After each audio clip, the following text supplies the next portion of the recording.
I'm in the world, but not of it. I praise God every day and I love it. I say what I want and I say what they want. I stand for the truth and what's right and they don't. Life is simple, it's no puzzle. Common sense will tell you not to wear a muzzle. Fear no evil, trust no people. When in doubt, shout, I'm a believer. I fear no man, though the world is broken. God, shine your light on me. I fear no man, though the world is broken. God, shine your light on me. I offend everybody, the left, right, in the middle. Blame my parents because I've been this way since I was little. It used to be normal, now everybody praying to crystals. No wonder why it's so easy for the devil to trick you. They treat you like dogs, putting muzzles all on your faces, forcing kids to wear them in schools. Doesn't this seem outrageous? They ban Bible scriptures on TikTok. Let's go to Target! Let's go to Target! Need some PlayStations! Let's go to Target! Hello. Welcome. What's up, Freddie? Welcome to the Dreaded Conservative Show. It's Monday night. Oh, I didn't restart the dono bar. That's fine. It ends today. It ends today. Okay. What's going on, Rome? Moonwalking up in chat. We had a slow news week this week, guys. We're gonna start off with the Hawaii congressman who started a fight, got his ass whooped, and went to jail. Funny story. Kirill Bassin. Kirill got whooped. We'll start with that story. What else do we have? I don't even have my notes in front of me. Trump and the weapons depletion. They're saying America is out of weapons because of the Iran war. Leakers are coming out and saying America has depleted our weapons stockpile due to the Iran war. Trump is pissed. He does not agree. He denies it. That story. And then I'm going to do some, what was the other thing? Oh yeah, the boat that capsized in the New York harbor. We'll look at that story. AOC's freezing her eggs. I thought she was taking Ozempic when I saw this video. Apparently, she's freezing her eggs because that's what we need more in the future. Some cryo-Cs. Cryo-AOCs. That didn't work out very good. Cryo-AOCs. Frozen Alexandria Ocasio-Cortez. We'll look at that story. Not a lot of other huge stuff in the news. Rapid fire.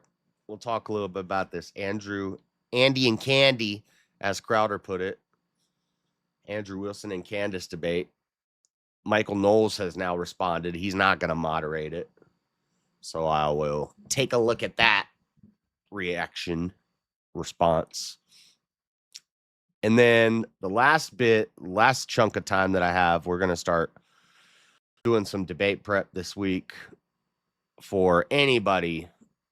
I'm going to call them all out, but any of the polygynists, the biblical polygynists. So for the next week or two, I'll probably be doing a lot of debate prep for that, watching a lot of their videos and whatnot. So that's the plan for tonight. Dreaded Conservative Show. We got to wake up. I don't have no coffee. That's going to be a mistake. Okay. So this first story it's not like a huge story. Again, it was a slow news week. Told you it was a slow news week. So this is not like some huge crazy story, but it is funny. What's up, Battlefield Productions?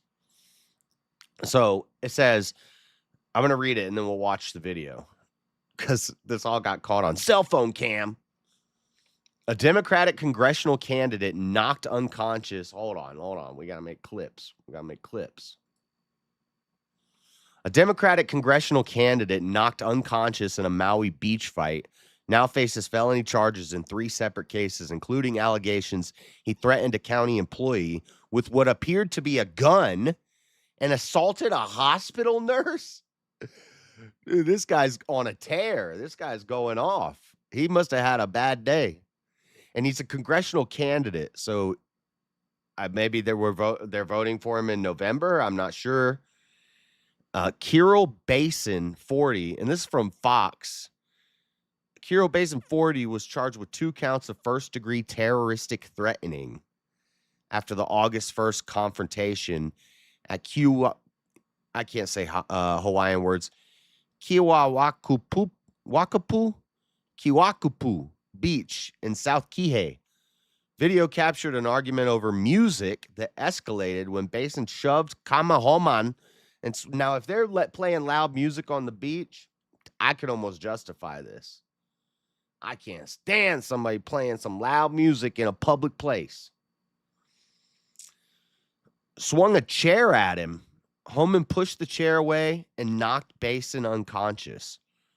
Let's take a look at this. Hold on. I got to go full screen on there. On AB. Where is it?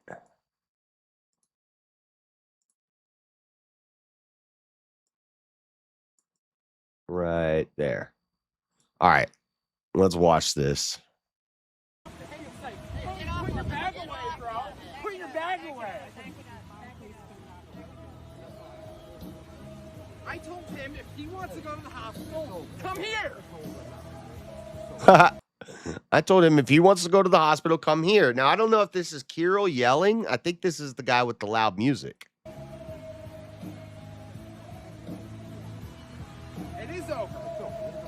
I don't know where the music's coming from.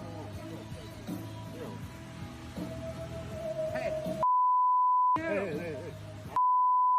Sounded like somebody just said Kirill.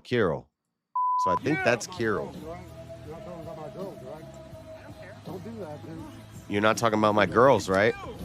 Go ahead, just go. What are you gonna do? Oh my God, it looks like Brian Shapiro. Dude, that's Brian Shapiro.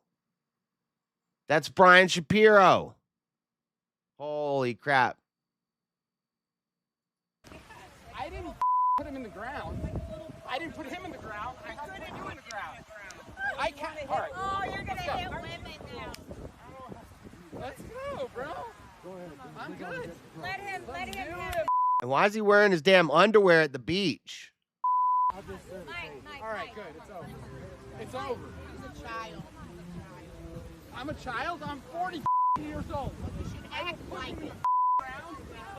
I'll put him in the fucking ground. This is the Kirill guy. This guy's going crazy. That looks like Brian Shapiro for real. That's what Brian Shapiro looks like without a hat. That's him. Oh, shit. Big boy just walked up. Oh, he pushed him. Oh, he got hit. Blurry. Oh. Oh, my God. This dude's jacked. Whack. Throws a chair.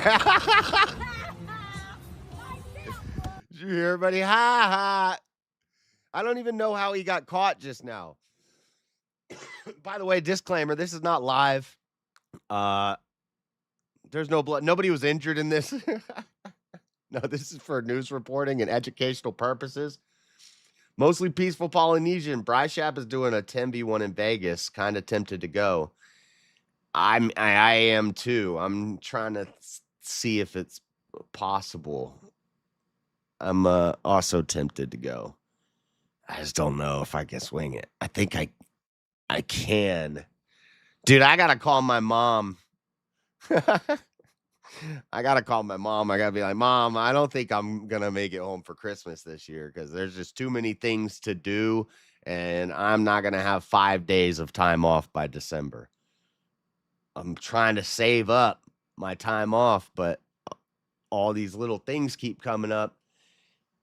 You know, Mom's got to understand I'm trying to make moves. You know? Wake up. Wake up. Wake up. Wake up. Wake up. Hold on. I want to see that again. Yeah. I want to see that again. What you mouth, Holly boy. Yeah? Watch your fucking mouth. What'd he say? Trey, stay right here. Wait. Hold on. I want to see the... Okay, so he swings the chair. Can we get slow-mo? As the chair's coming in, swinging like a total bitch, might I add, dude just straight jabs him in the mouth, and he goes down for the count. Picks up this chair, telecasts it from 18 weeks ago. Abraham Lincoln knew he was trying to swing this chair at him. Picks up this chair.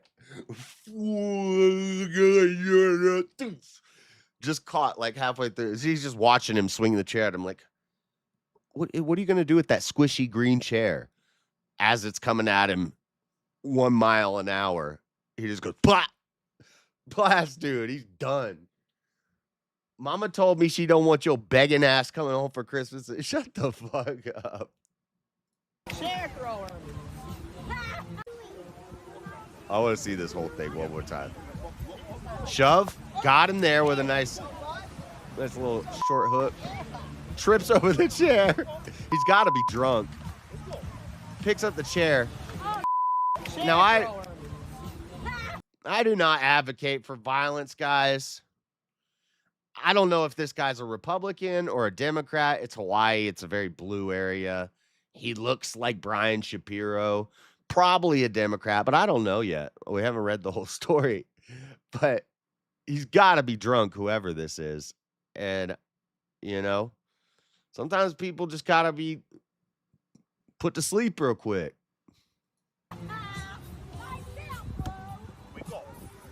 Wake up. Wake up. You okay, bud? Wake up.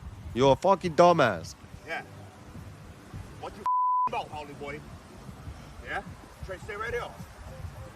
Oh, he was out. He's still out. And that guy knew how to fight. He knew how to rub his chest to wake him up. You done? You done? Huh? You done? No way he's going to get up and try to keep fighting. That's not... Heart don't make you smart. He's not done yet. You're going to jail, bitch. What is he wearing?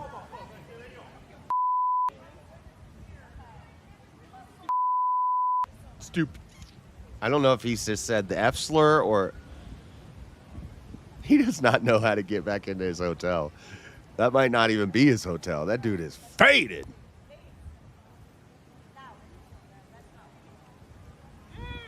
He got knocked the fuck out. Oh, he's running back. Oh, my God. This guy's crazy. So he ends up... Apparently, at some point, he pulls a gun on somebody, allegedly.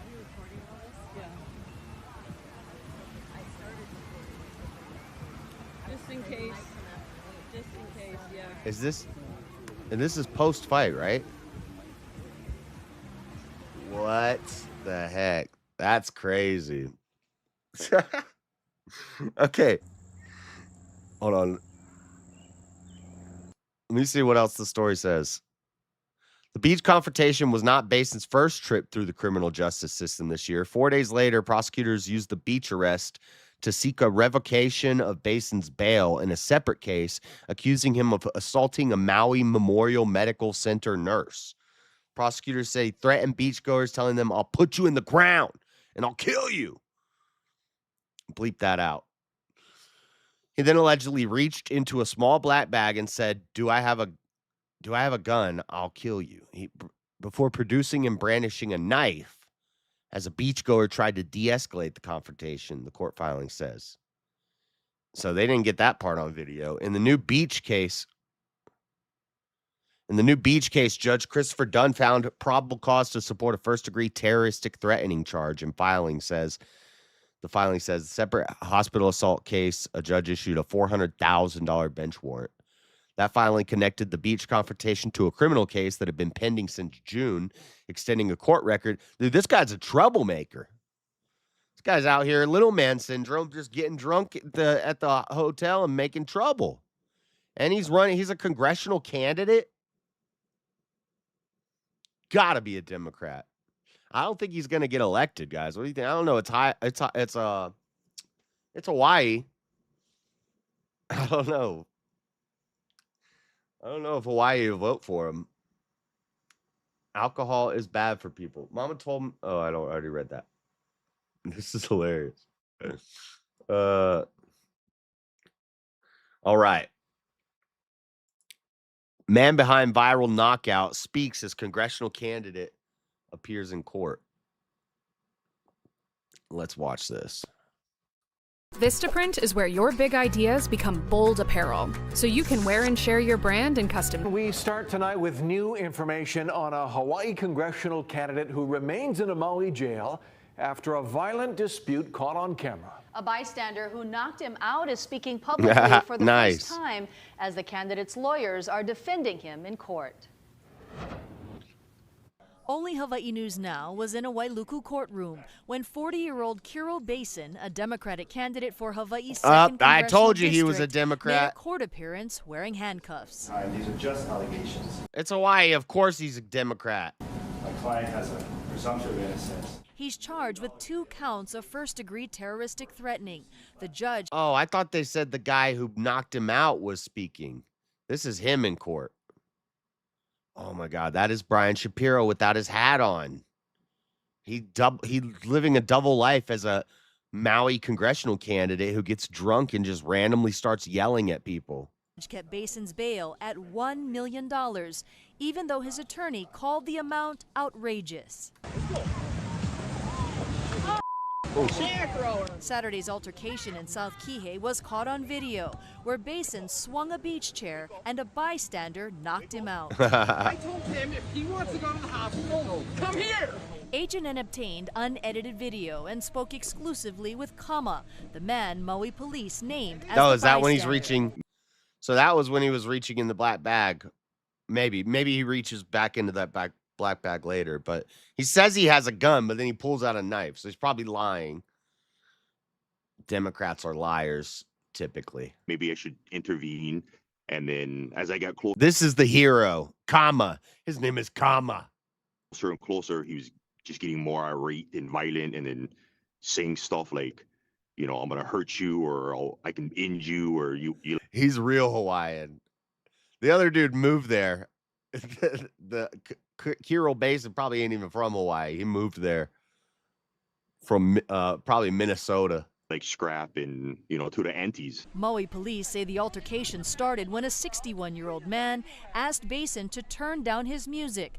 Basin allegedly implied So it he was had him a playing the firearm loud-ass music. and would shoot the Of victim's course. wife. But I heard the reaction. Of course it's this crazy Democrat guy blasting his music on a public beach. YN behavior, Democrat behavior.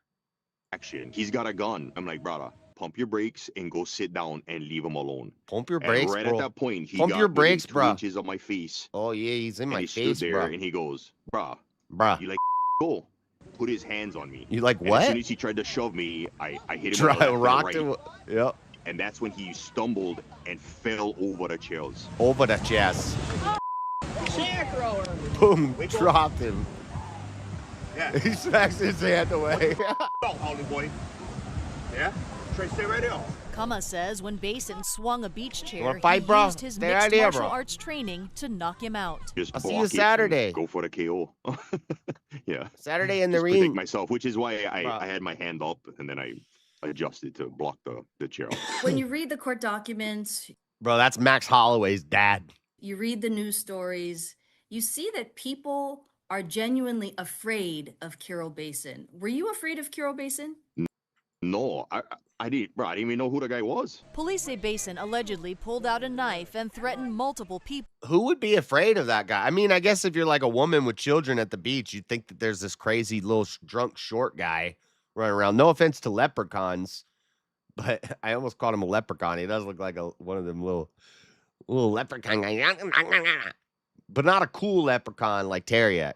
This is the evil leprechaun. Before tossing it into the ocean. Kama says it was a 5-inch switchblade, which he found and turned over to officers. He ended up pulling the knife out on me after the altercation. Yeah, I just happened to carry and that around this was knife that I found. Obviously a game changer when I knew he was off.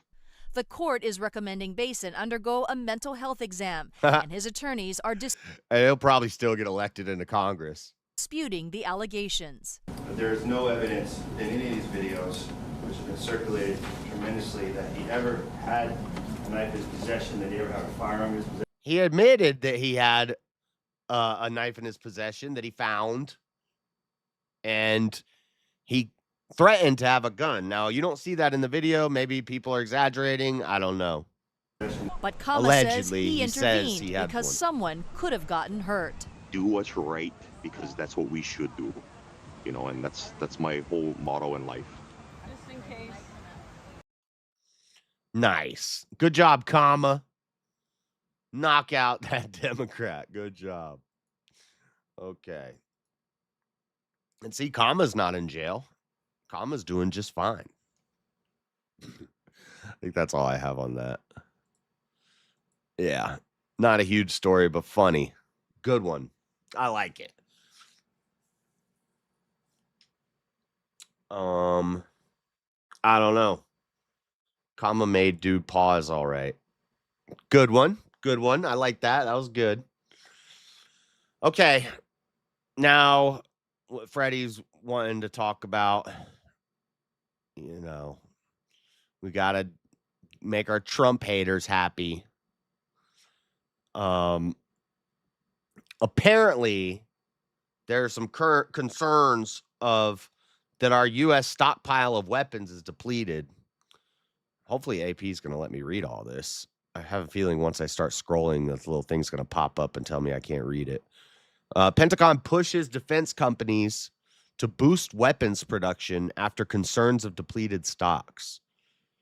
The Pentagon is pressing the U.S. defense industry to accelerate the production of weapons to help replenish its diminished stockpile of munitions, including those depleted in the ongoing war with Iran. Okay. So that does, first off, to help replenish its diminished stockpile munitions, including those depleted in the ongoing war with Iran.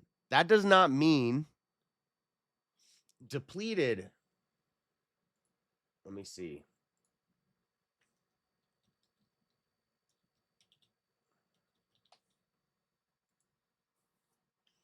Greatly reduced.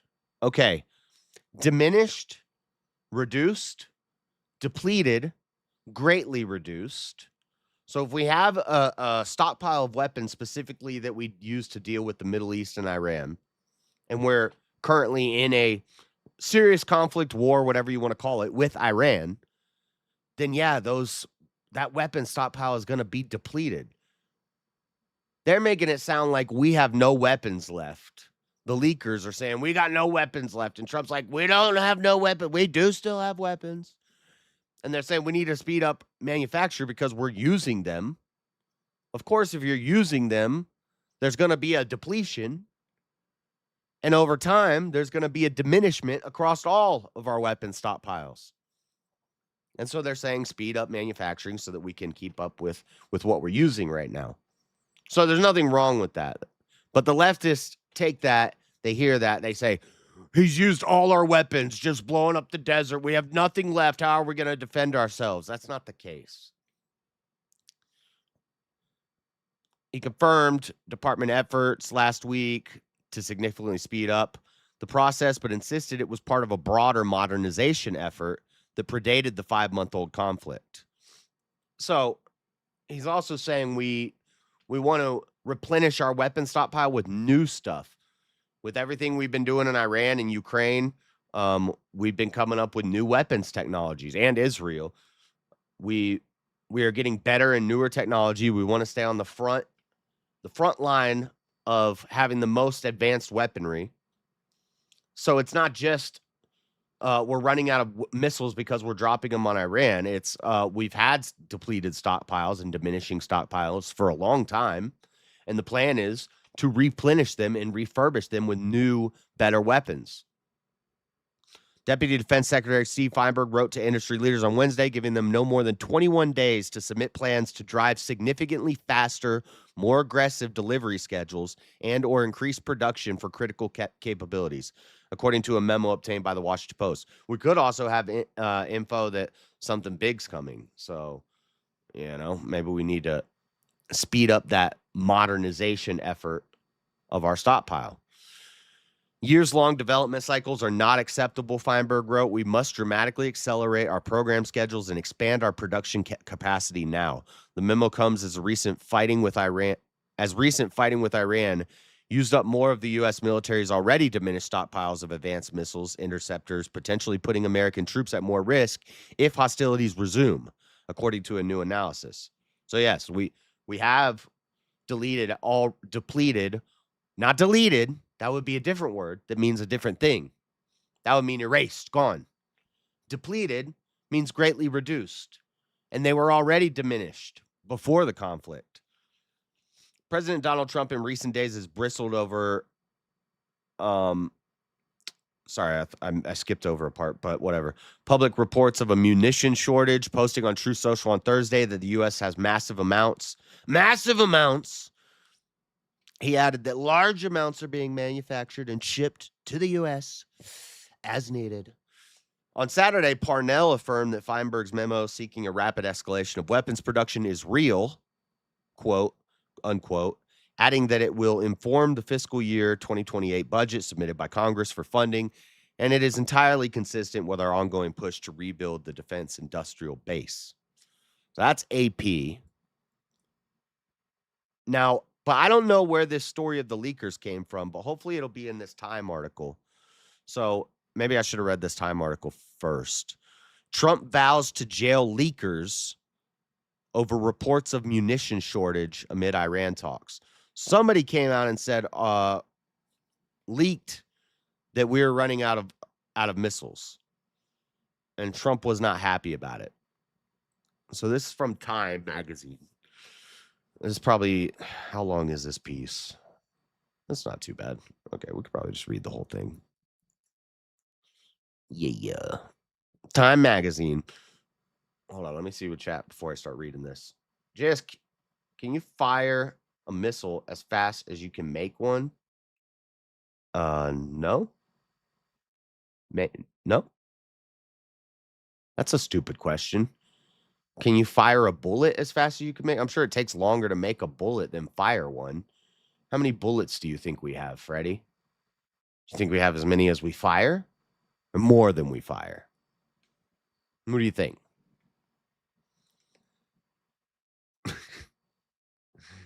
Can you fire?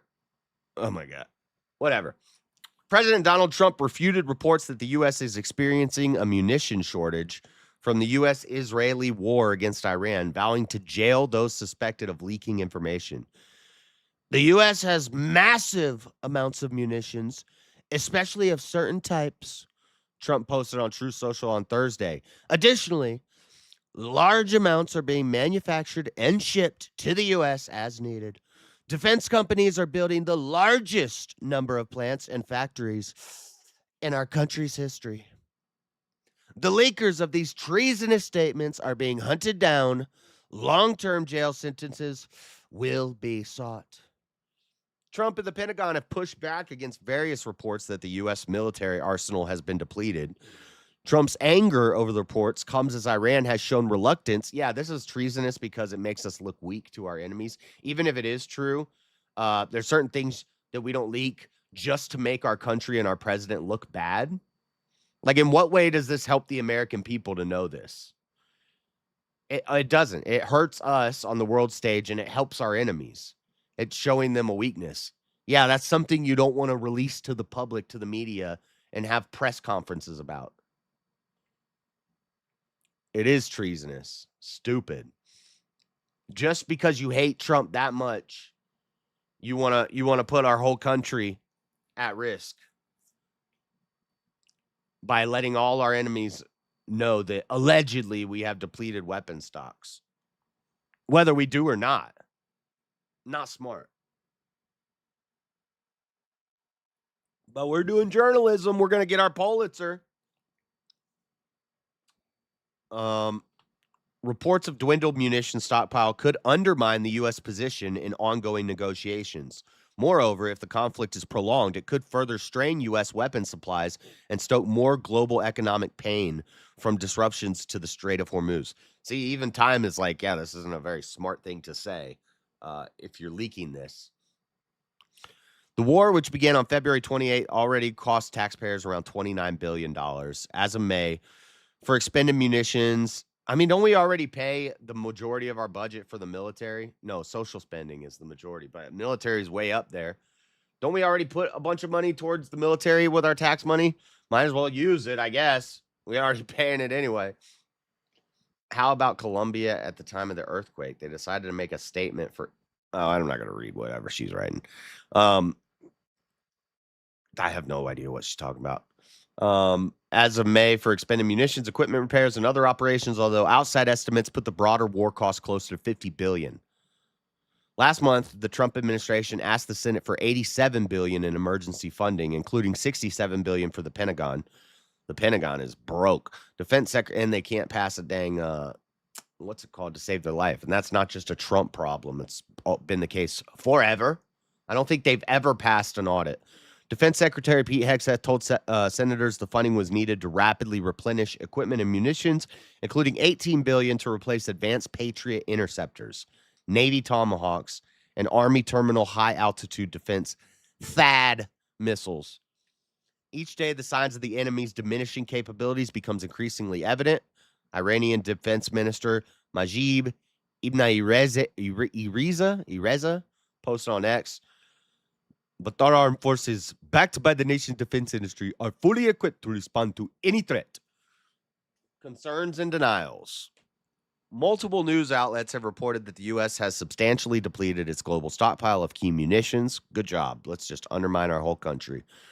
As early as March, senior officials and lawmakers raised concerns about how large-scale deployment of U.S. missiles could constrain support for Ukraine in its war with Russia. Oh, darn. Oh, darn. Like we haven't been helping Ukraine kill Russians long enough. Some lawmakers also previously raised concerns that a munition shortage would weaken the country's image in the face of its other geopolitical rivals like Russia and China. Yep. In May, Senator Mark Kelly of Arizona publicly shared that it could take years to replenish stockpiles of Tomahawks, Patriots, and other munitions that were used in the war. Kelly cited a Department of Defense briefing as well as Hegseth's public testimony. Hegseth accused Kelly of discussing classified information, which Kelly denied in order to legal review of his remarks. Reports about the status of the country's military arsenal have continued to be a thorn in the side of the Trump administration. On Wednesday, Washington Post reported that Trump confronted Hegseth about a possible shortage on the sidelines of his cabinet meeting at Camp David last week. Citing unnamed sources, the Post reported that the shortfall of key weapons contributed to Trump calling off major strikes on Iran and making another push for diplomacy. Trump had publicly said he canceled the attack at the request of Iran and Gulf countries, while Iran denied that they did so or that talks were even back on. The White House and Pentagon denied that the reported Trump-Hegseth confrontation occurred. In another post on Thursday, Trump said of the Post article, "I really believe their fake reporting is treasonous. Everybody's treasonous." Dude, Trump's about to treason up everybody. Give him a reason, you getting treason. It's the season. You ain't believing, you about to be leaving. Ooh, bars. I am extremely happy with the job that Pete Hegseth is doing. Iran, where the country has been decimated for the purpose of not allowing it to ever have a nuclear weapon. Oh, well, that was all caps. Not allowing it to ever have a... Excuse me. have a nuclear weapon. Caps. Is going very well. Okay. Hold on. We only got one paragraph left, guys. This is interesting. Freddie told me to look into this, so we're looking into it. Whoever wrote this article will be jailed, according to Trump. No, you see whoever wrote this article is actually being kind of fair and not just attacking Trump. They're being careful. The media is being careful. Limited information. Information about the U.S. weapons stockpile is largely classified. Oh, so he was discussing classified information, huh? Pete Hegseth was right.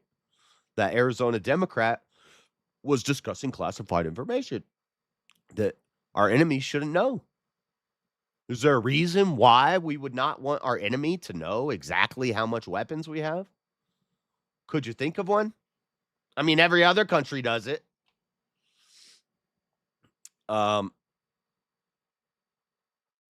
Largely classified, the Pentagon reporting became more difficult after Hegseth imposed press limitations last year.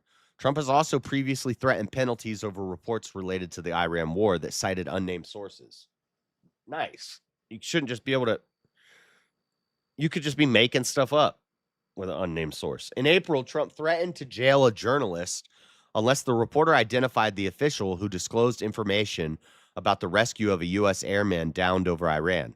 And in July, Hegseth announced a joint Pentagon Justice Department task force aimed at identifying and prosecuting people leaking sensitive information to the news organizations. So this is like Signalgate. With Signalgate, all the Democrats freaked out. Oh my God, they're sharing classified information over this Signal chat. And then the media leaks it. I think it was a reporter from AP or Washington Post that infiltrated it and then leaked it. But they were freaking out about how we were talking about. They had a group chat and they were talking about allegedly classified information. Then when they leak classified information, it's totally fine. No big deal. It's Trump's fault. It's always Trump's fault. Estimates using publicly available data suggest that the U.S. inventory of Patriot missiles fell by roughly 2/3 from 2,330 before the war to between 759 and 827 at the end of July, according to an analysis of the Center for Strategic International Studies. So, could we produce 2,000 missiles in 6 months, Freddie? Not even 2,000. Let's see. Let's say we had 900 from 2,300. That means we shot off 1,400. Can we produce 1,400 missiles in 6 months? I think we can. I think we have the ability to produce 1,400 missiles over 6 months.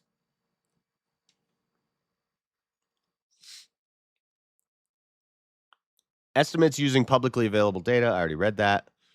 The U.S. inventory of THAAD interceptors had nearly halved from around 452 to between 234 and 278 over the same period, the CSIS report estimated.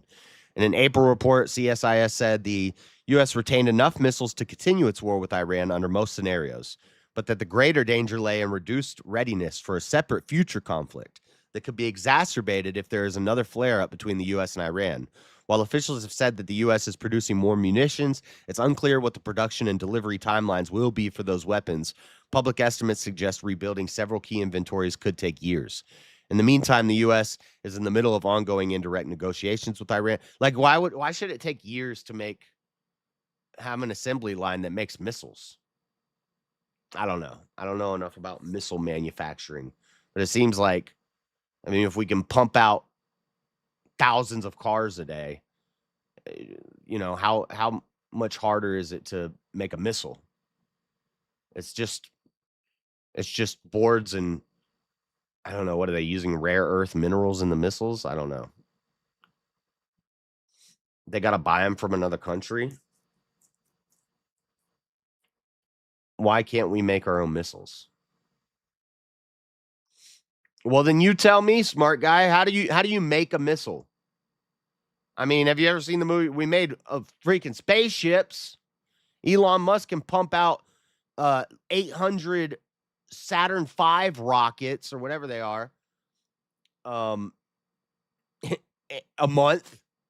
He's just blowing up giant rockets that are meant to go into space every day. You know that Elon Musk has blown up something like 600 rockets just in testing his rockets, the ones that get caught and the ones that take off and land on their own. Like 500 of them have been blown up in the past year. If he can build 500 rockets just with Tesla that go to space, giant rockets,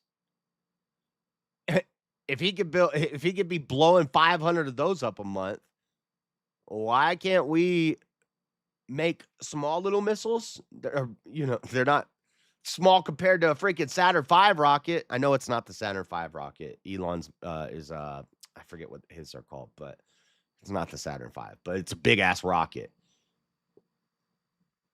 If Tesla can just build space rockets that fast, why can't we have an assembly line that just pumps out Patriot rockets? Those are bottle rockets compared to bombs. No, there's way more tech involved in a rocket that's designed to go and fly around the moon, or go up and fly and then land and get caught on a ship, on a floating drone landing place. There's way more tech that goes into that than something that flies and explodes on purpose. You don't know what you're talking about. Sorry, my chat's being retarded for anybody who's not reading the chat. Space is not real. Okay, this is what we get in my chat. Okay. In the meantime, the U.S. is in the middle of ongoing direct negotiations with Iran after an earlier memorandum of understanding collapsed, and a memorandum of understanding collapsed, and the two countries returned for weeks of fighting. Analysts previously told Time that the Iranian regime has less to lose, politically speaking, than Trump from the war, which could disadvantage the U.S. in talks.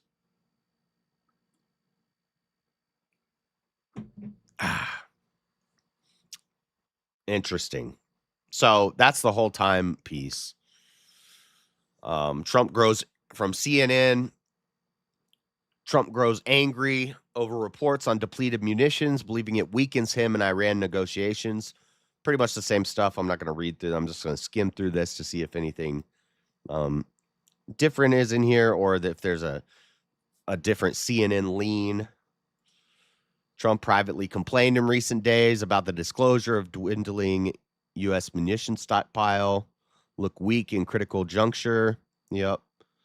Front and center during last week's cabinet meeting at Camp David, when a frustrated Trump raised media coverage of the low munition stocks, according to 6 sources familiar with the meeting. Many of those people said Trump has been well aware of any potential problems regarding munitions for months and was not blindsided by the reports. Yeah, he wasn't blindsided by it. He knows.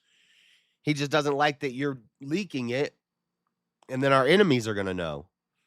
He was angry that information had been exposed at an inflection point in the conflict, and that it continues to be an increasingly public issue at a time when he wants to project a position of strength. Duh. Let's see let's watch Forbes video on it. They're going to have their Forbes music playing. Iran war reportedly depleted crucial weapon stockpiles. Trump denied it. U.S. is facing a munitions shortage and vowed to jail leakers. What is this video? It's just going to be pictures and everything I already read. Trump made the threat on Truth Social. Leakers of these treasonous statements are being hunted down. Like dogs. Long-term jail sentences will be sought. Trump made the statement after multiple outlets reported that weapon stockpiles were depleted. Unnamed sources, they've used virtually all of its global stockpile. No, we have not used virtually all of our global stockpile. Allegedly, we've used 2/3, and we really don't even know that. And I would lean towards the side that we have more than what we know about. Like if the report says we allegedly have 2,333 and we've used 1,400 of them, now we have 800 or 900 left. If that's what the report is saying, the limited information that we have, I think it's probably way more than that, not way less.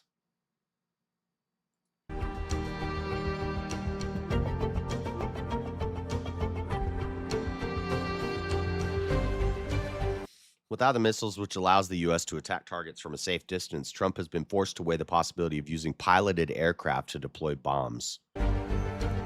Flow that black Dorito up in there.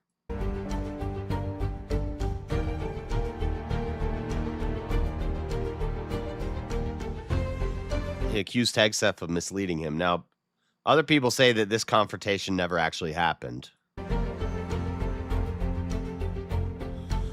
Washington Post, citing 2 unnamed sources.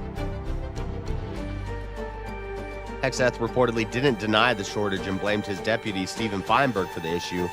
leaving Trump out of the loop. And Steven Feinberg's the one who's trying to get them to speed up production. Carolyn Levitt vehemently denied the exchange between Trump and Hegseth took place. 100% fake news, literally never happened. President Trump has, and he came out on True Social affirming that. He said, I'm confident in everything Pete does, and this is fake news. This didn't happen.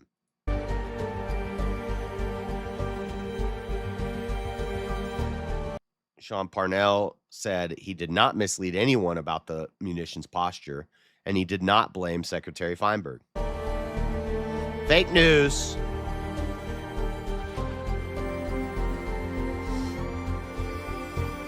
In addition to long-range missiles, the U.S. has also used about half of its global supply of Tomahawk cruise missiles since the start of the war.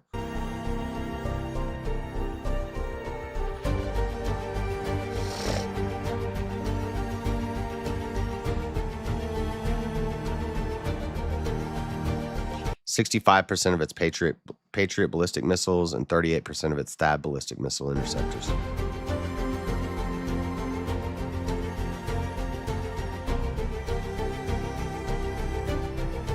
More than 1,300 of the Army's tactical ballistic missiles. That's the number that I read. More than 850 Tomahawk cruise missiles.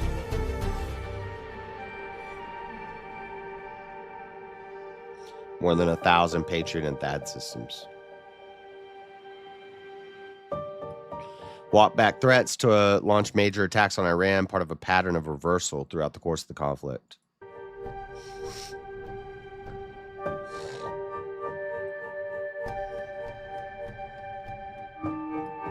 He said repeatedly in recent weeks he was considering attacking major energy targets.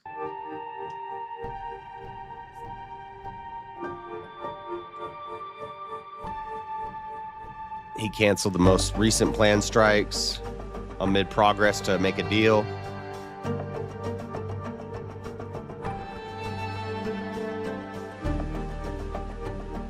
Iran said Thursday it's nearing a deal with Oman to reopen the Strait of Hormuz.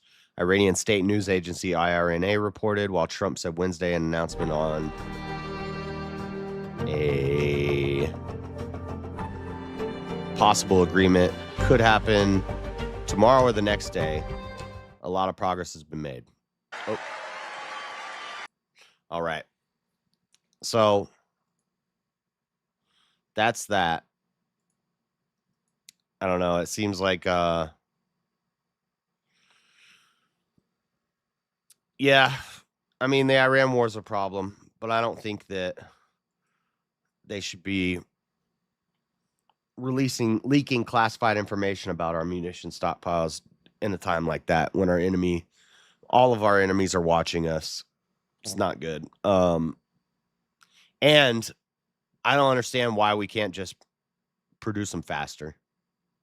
Elon, get on it. Do it. Take care of this. Handle that light work.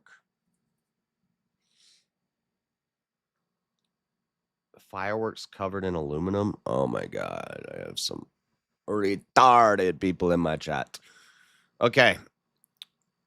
All right. This is this boat flipping in New York. I guess they were riding around a speedboat in the harbor around the Statue of Liberty, which I don't think you're supposed to do that. I don't know, but this is like a federal. The captain has been arrested, and it's federal charges because of the Walrus that he was in. He was in federal Walrus. So I just want to watch this video. Operator arrested after boat capsizes in New York Harbor. Hold on. ABC News. Operator arrested after boat capsizes in New York Harbor, killing 2, including a baby, and injuring 12. Tragedy in New York Harbor, now a criminal investigation after a leisure boat overturned, killing a mother and a young child and injuring a dozen others. Our New York traffic got a report of an overturned vessel around Buttermilk 1. The boat capsized late Saturday evening around 10:20 near the Statue of Liberty. First responders rushing to the darkened waters, desperately searching for survivors. Rescue boats are now on site. They're saying the baby might be underneath the boat. Officials say 14 people were aboard the 22-foot recreational power vessel, which typically only holds 10 to 12 passengers. So they had it overloaded. How do you flip a boat like that? It's a speedboat. Operator arrested.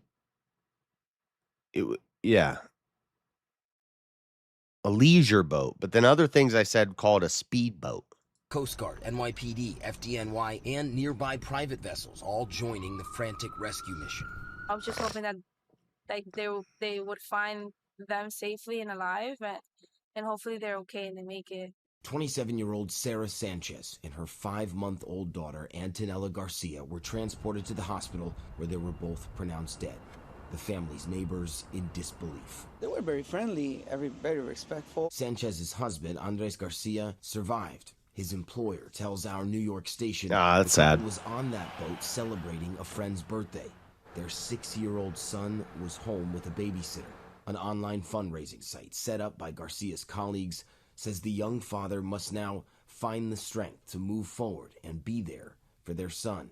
12 other passengers were safely rescued and treated for minor injuries. These images showing the moment the boat was pulled from the water.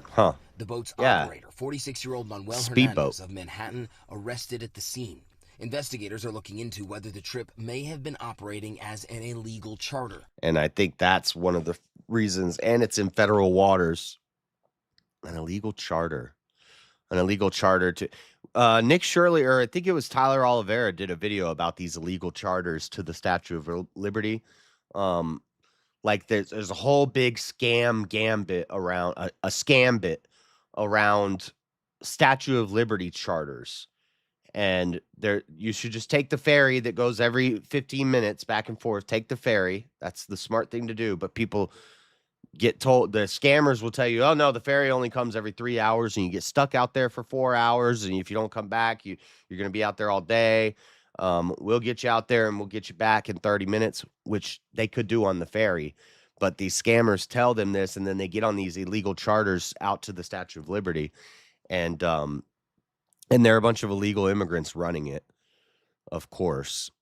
Operator of a boat that capsized in New York Harbor, killing 5-month-old baby, has been arrested on multiple charges of reckless endangerment. Boat operator, identified as 46-year-old Manuel Hernandez of Manhattan, was arrested on 13 counts of reckless endangerment. Hernandez was arrested at 2:30 on Sunday, about 4 hours after his boat capsized. Coast Guard said it is investigating whether the boat was being used at the time of the incident as an illegal charter operation. NYPD identified victims killed in the incident as Sarah Sanchez. Yeah. So, illegal charters. Now that suspect is in federal custody at this moment. Those federal charges could be coming later today. Robin. So incredibly sad, Matt. Thank you. Yeah, it is sad that that guy lost his wife and his child, but he's still got his other kid. So got to keep it together, pops. It's a New York Post video.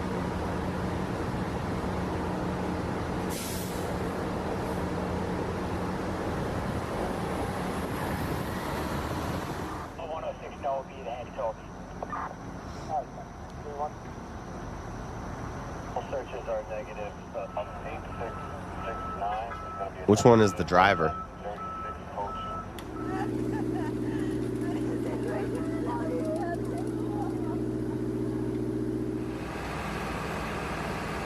Dude, none of them.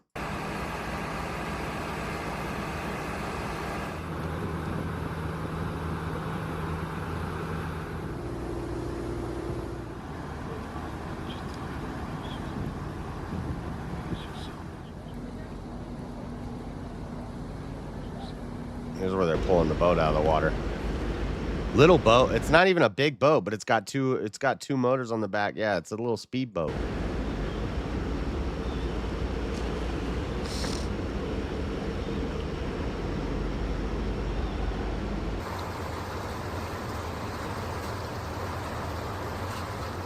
Inboard.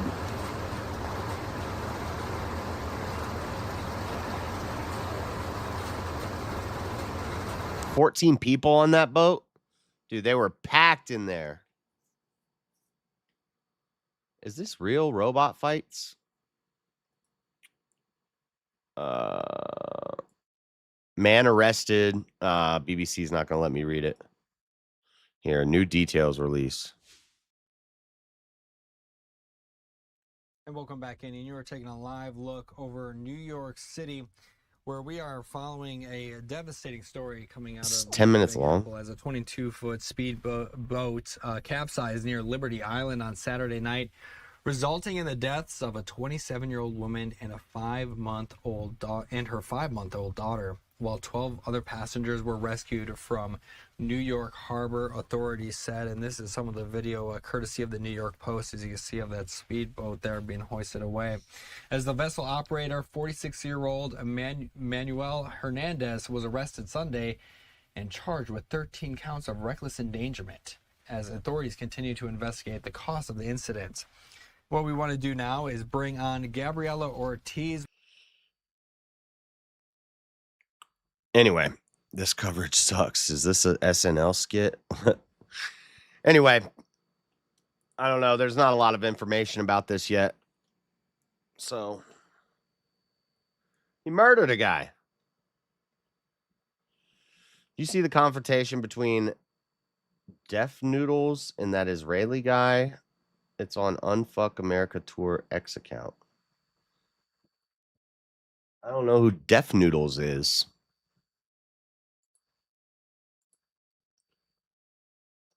Def Noodles.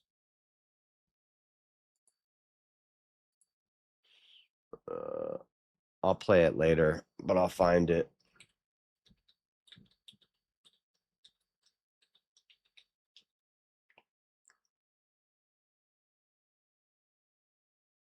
Oh, this one?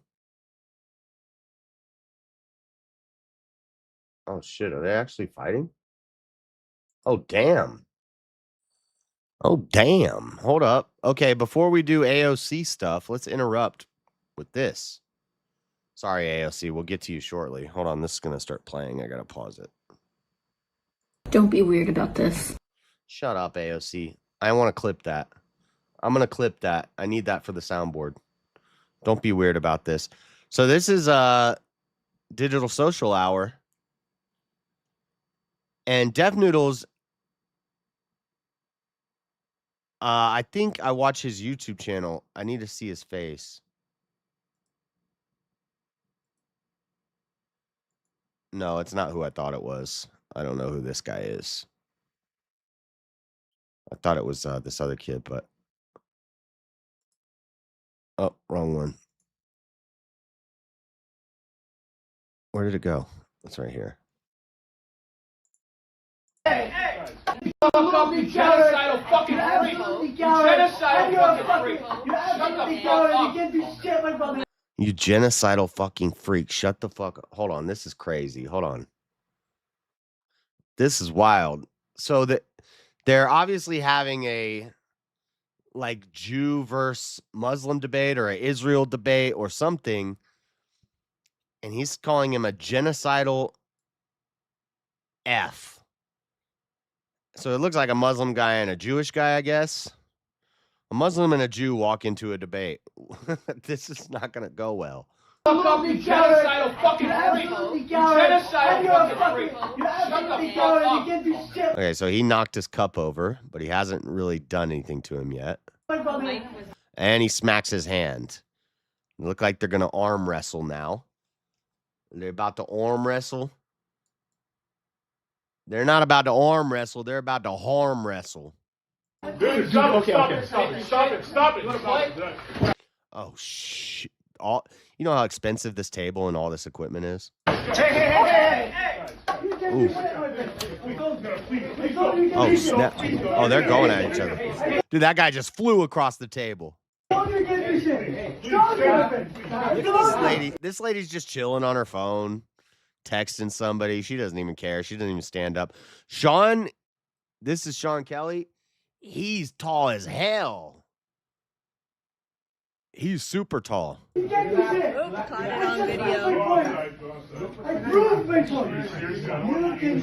But it looks like he grabbed him first, but the Muslim guy punches him. Dude, stop. See, he initiated right there. Stop it. Hey. And he didn't actually punch him. He stopped. He grabbed his head and he went up to punch him and he stopped.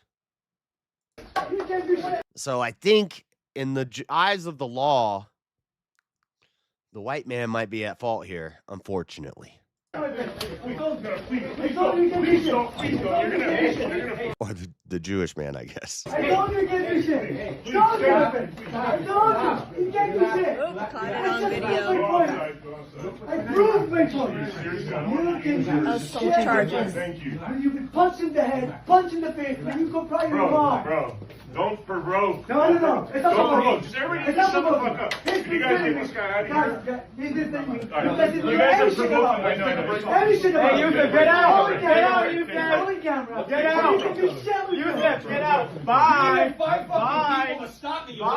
Go. I'm not violent like you. You can do. Hey, go. Don't provoke. You can do shit. Go. Bye.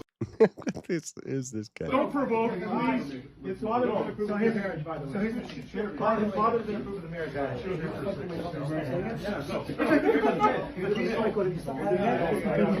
Come on. Go. You got up. Does his shirt say fuck isms? Go. No isms. You have to one more debate, or was the final? There's one more. There's probably two more, actually. If we could, not wreck the place, Well, don't bring fucking people here. You killed children, you fucking loser. What are you talking? Damn. That's kind of crazy. That's wild. I don't know who this guy is, but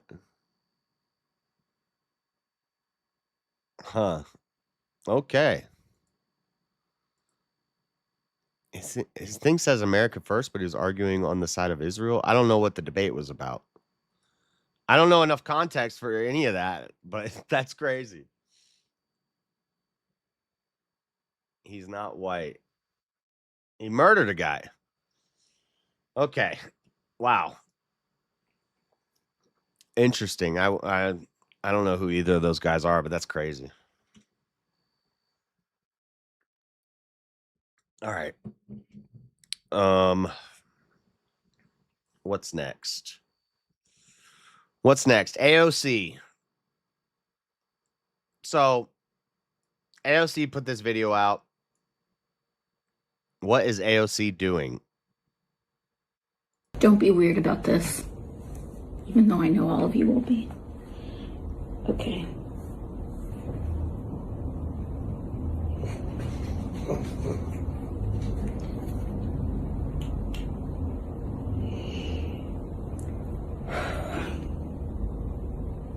I don't like it. That wasn't so bad. Don't be weird. That wasn't so bad. I thought she was taking Ozempic. Don't read the comments. I almost scrolled down to the comments. Don't scroll to the comments, Josh. Holy cow. Okay. So I thought she was taking Ozempic. But apparently, because she's getting a little thick, apparently she says she's freezing her eggs as she decides her next political moves.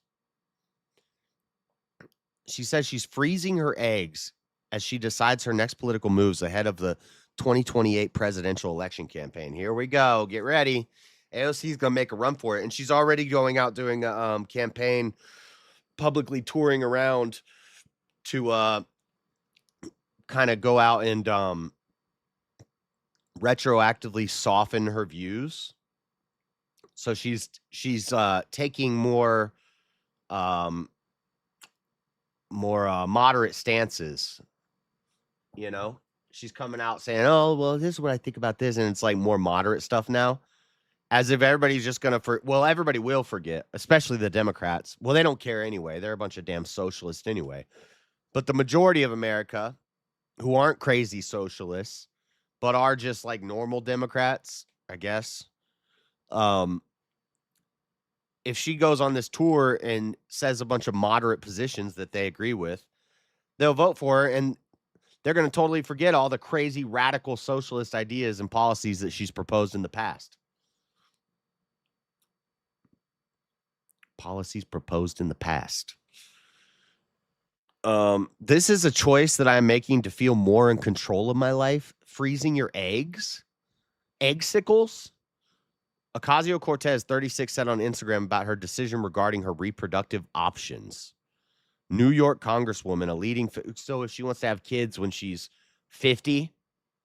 I think she's 35 now, so her eggs are probably already blown out. She's trying to get the last one she can. And then what? So when she's 50, she can have a kid if she decides to?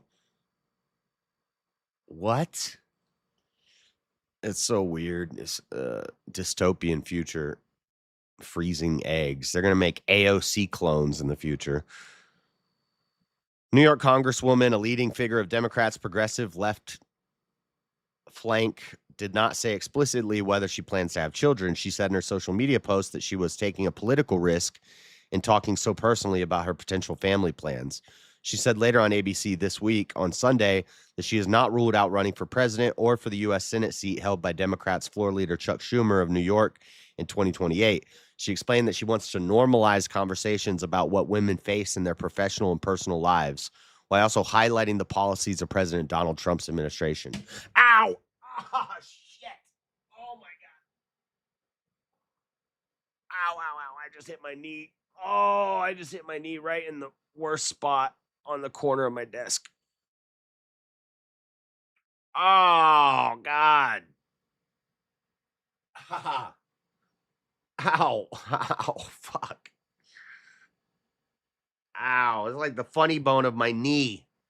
It shocked my whole leg. Ow.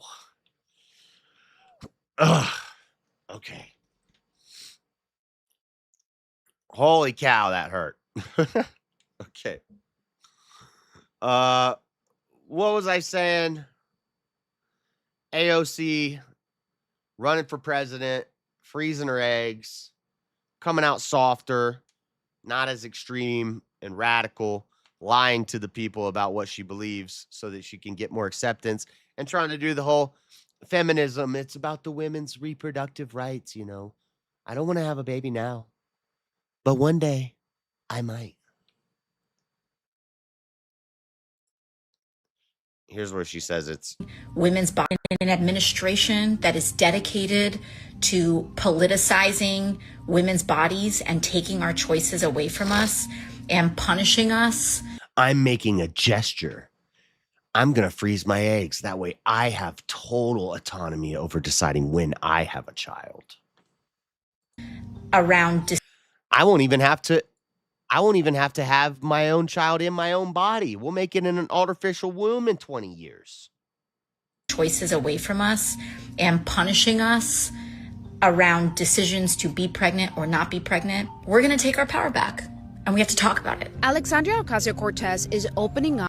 Gross. About her decision. Not her, not this girl, but just what AOC just said. To freeze her eggs. The 36-year-old Democratic lawmaker took to Instagram to share the process and why she believes it's important to talk about it openly, both personally and politically. And as women in general, we are not taught about our bodies. We are not prepared for our own lives, whether that is in puberty, whether that is in pregnancy, whether that is in perimenopause, menopause. I think we need to show more depictions of women having full lives in every context and every choice. She also shared what she thinks the cost of opening. Yeah, work your whole life until you're 50 and don't have kids, don't get married. And then when you're 50 and you just want a little designer baby that you can show off to your friends and act like you did something special, you can destroy a child. You can, you want your own child to destroy instead of the entire country's children to destroy. You can bring one into the world at 50 with a surrogate mother, your eggs, and some sperm donor nut juice, and just pick a baby. Play pick a baby. Get yourself your own custom-made AOC baby. And then you can destroy that child. Up about this could be that imaginary child. There is very strangely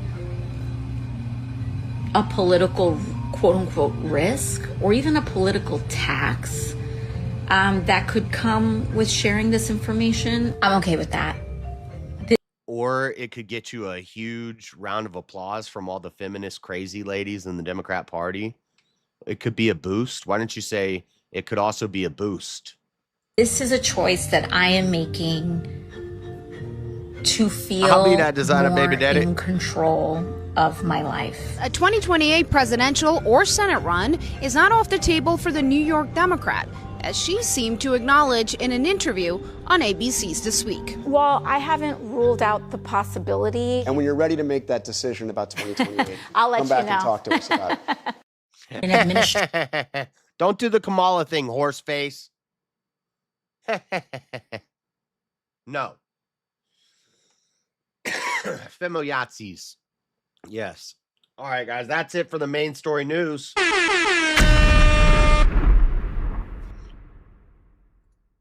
Now, a little reels and rapid fire. I don't have a whole lot of rapid fire news this week. We're going to watch Jimmy Dore jumping on the Hate Andrew Wilson train and Michael Knowles reacting. So the majority of rapid fire is going to be about the potential Candace versus Andrew debate. But in the meantime, you guys make sure you hit the like button. What's up, Wade Ball Donkey Teeth? Yes. And also there's fires all over the country and the world. A little bit of fire news. We like fire. But first, some funny reels or some funny shorts.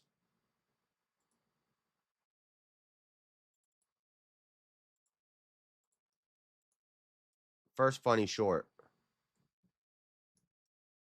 Watch this model get dang engulfed in the ocean. Model swept away by a wave.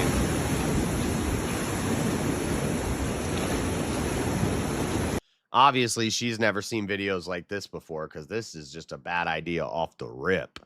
I know. I'm videotaping just in case you fall in. You just jinxed her. Of course she's going to fall in now. Like little... Wow.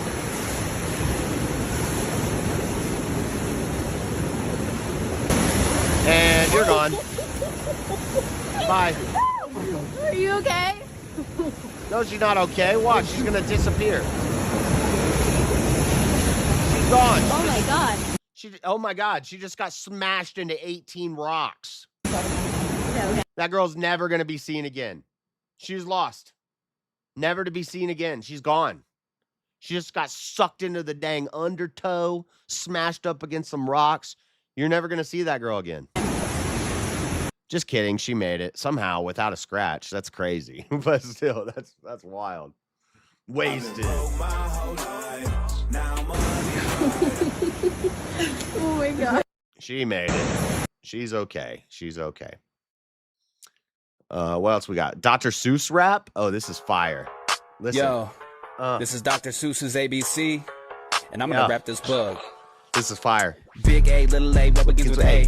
And his alligator, A. Big B, little B, what begins with B? Barber baby bubbles in the bumblebee. Big C, little C, what begins with C? Came on the ceiling, CCC. Big D, little D, David Donald do. Dream of donuts and a duck dog too. A, B, C, D, E. Ear, egg, elephant, E. Big F, little F, F. Four fluffy feathers on a F. A, B, C, D, E, F, G. Go girl, Google goggles, G. Big H, little H, hungry horse, hey. Hen in the hat, hooray.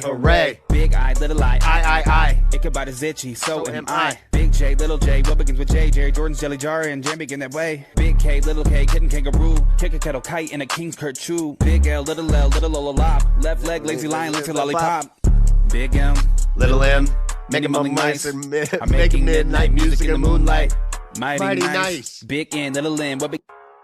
What begins with N? Something run with trigger in it. But that was fire. I've seen other ones of those. I want to go buy a Dr. Seuss book and try that. Hey, nigga. Oh, God. Speaking of what begins with N, big N, little N, what begins with N? Mike Tyson and Theo Von. Hey, nigga. Wait, hold on. Hey, man. If you need, I don't want to do something. I can't tell what's going on here, to be honest with you. I just need to hear you say one thing and I'd be ashamed, all right? Yeah. Say I'm a nigga lover. You need me to say it? Yeah. Say I'm a nigga lover. Go ahead, man. But does it mean all of them? Kind of, a little bit. Even the bad ones. Even a rotten one. I don't know. Do it. Please. Come on, man. Stop fucking the show up, man. You fucking the show up, man. Dude, Mike's about to whoop his ass. Say it. Peer pressure. Theo? Right, bro. Dang, dude. Shit. Fuck, what can I say, bro? I'm a lover, bro. Let's go, Theo. Wade Boggs, $50. Might as well finish the goal, albeit 7 hours behind schedule. Well, I was going to set a new goal, and I forgot. I was going to set a $50 goal for tonight. So you just hit that. Let's go. Thank you, Wade Boggs. Round of applause. I don't have round of applause. I don't have no round of applause on here. Let's go. Thank you. I appreciate it. That's awesome. Theo just said, what can I say? I'm a lover. I love this show. I love this fucking show. Say nigga. Okay. Bullfighting. I didn't know bullfighting was so cool. Check this out. Copyrighted music.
And they're out the way. All right. I can't even imagine how that's got to feel. Before we look at this, I just want to see Jimmy Dore's goofy ass. Oh, everybody thought you were becoming based because you said some reasonable things during COVID. Turns out you're not, and you never were. But before we do that, let's look at this other rapid fire news, and because we're going to spend a little bit of time on that. What do we got? We got fires. Wildfires burn across western U.S. and Canada as residents are evacuated. Look at this map. Fires everywhere. It's crazy up in Washington, Montana, Canada. Utah, we've kind of, we had ours a couple weeks ago, but it's settled down a good bit. Nevada. And this is like the smoke coverage. Almost like total smoke coverage. It's going to block out the sun. Crazy. Over 20,000 flee Canadian wildfires in Canada. In Canada, Annette Boulette was among residents who fled Summerland home to about 12,000 people along Okanagan Lake in British Columbia. As she and her family left around 4:30 Saturday, their home was shrouded in smoke. Dang, look at that. This is like residential fires. Like these houses are on fire. You couldn't see barely. It was just dark, and the ridge of fire just coming towards you. Later Sunday, the Royal Canadian Mounted Police said an 80-year-old woman died while trying to escape the wildfire that forced evacuations on the Okanagan Lake region. Besides evacuations of Summerland, the Bald Range fire, first reported Friday evening, has also led to the evacuation of about 80,000 people in and around nearby Peachland, British Columbia, declared a state of emergency Saturday. Talk about dang Colombia earthquake. What is wrong with you? Colombian earthquake? How do you first off, how do you know that I'm not done yet? And second, uh I don't know about a Colombian earthquake. Colombia earthquake. There's earthquakes in Colombia every week now. They're somewhere out there. This is the Montana one. Oh, they're gonna play an ad. Missoula, Montana. Wildfires burned thousands of acres. UN president talks workforce hot and smoky. This is NBC Montana Today. Good morning, Montana. Thanks for joining us. I'm Jason Hurst. As you pour your coffee and make breakfast, let's get you informed and prepared to take on your Monday. Coming up this morning, 2 growing wildfires are forcing new action in Beaverhead County. Who's being told to leave and what's now closed? Details ahead. Details ahead. I'm not watching that whole thing. This is a 10-minute news report. Sincere. Anyway, fires in Montana, fires across Canada. Apparently, there's a 7.4 earthquake in Colombia. Also, in California, 4 days ago, man arrested after allegedly leaving propane barbecue unattended, sparking California fire. Huge fire at AKA a homeless guy left his crack pipe burning. condo complex in Foster City, and today a man was arrested in connection with that fire. ABC 7 Eyewitness News reporter Gloria Rodriguez joins us live now with more details. Gloria. Yes, we're not releasing the name of the man who's been arrested at this time because he hasn't appeared in court yet. But I was out here Monday. I was covering the fire, and I interviewed him about how his mother and her caretaker were able to escape. And I texted with him today. He tells me he's going to advise with his attorney before talking to me again. Meanwhile, residents are continuing to deal with so much loss. We had an apartment building catch on fire here in Salt Lake City. And like the whole top of the apartment, the whole like top 2 floors burnt off. And now there's a big controversy about what they're calling tinderbox apartments. So basically these cheaply made, they throw them up so fast, they pop up everywhere instantly. And they're very cheaply made, cheap materials. And remember earlier in the year, I was talking about how there's been a lot of strange fires, apartment buildings catching on fire, businesses catching on fire all over Utah, all over Salt Lake City. And we thought maybe it was it could be arson or something nefarious, but maybe it's just it could be, and it's looking like the conspiracy is that they're throwing up these low-income buildings and also no-income buildings like places for homeless people and stuff like that, and they're shoddily made. They're put up rapidly. Construction is garbage. The materials are garbage, and these things just go up in flames. And it's happening more and more frequently. Not saying that's the case here. This guy left his freaking barbecue unattended at an apartment. Not smart. But just an interesting little thing. Residents emotional as they saw the scope of the fire damage to their condo building on Sea Spray Lane in Foster City. Entire units gutted, parts of the building charred, walls blown out, damaged kids' school supplies now on the ground. Foster City police arresting a man suspected of causing the Sunday fire that destroyed 51 units, affecting some 150 residents and injuring 4 firefighters. Police say the blaze was caused by an unattended gas grill on a balcony. We've heard that rumor from day one, and it's very upsetting. And of course, I think now I hope that the other tenants will be diligent about, use of anything, fire related outside. Alfred told. Sorry, I'm checking my. So I'm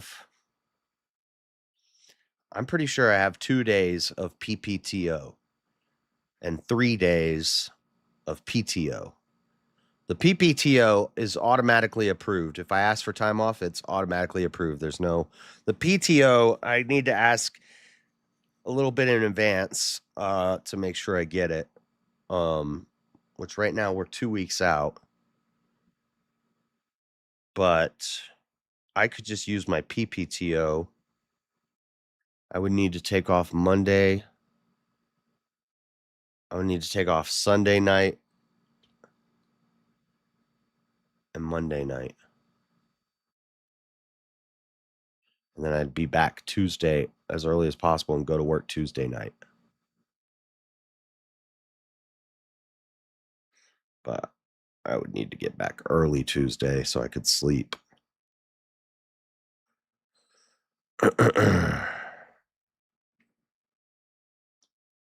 Sorry, I'm looking at something.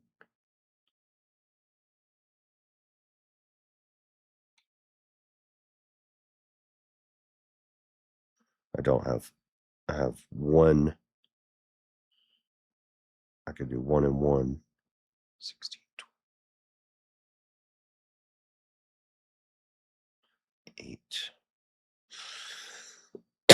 8, 16, 24, 32. Right now I have 4 days available to me, and I would need to take 2 for this trip.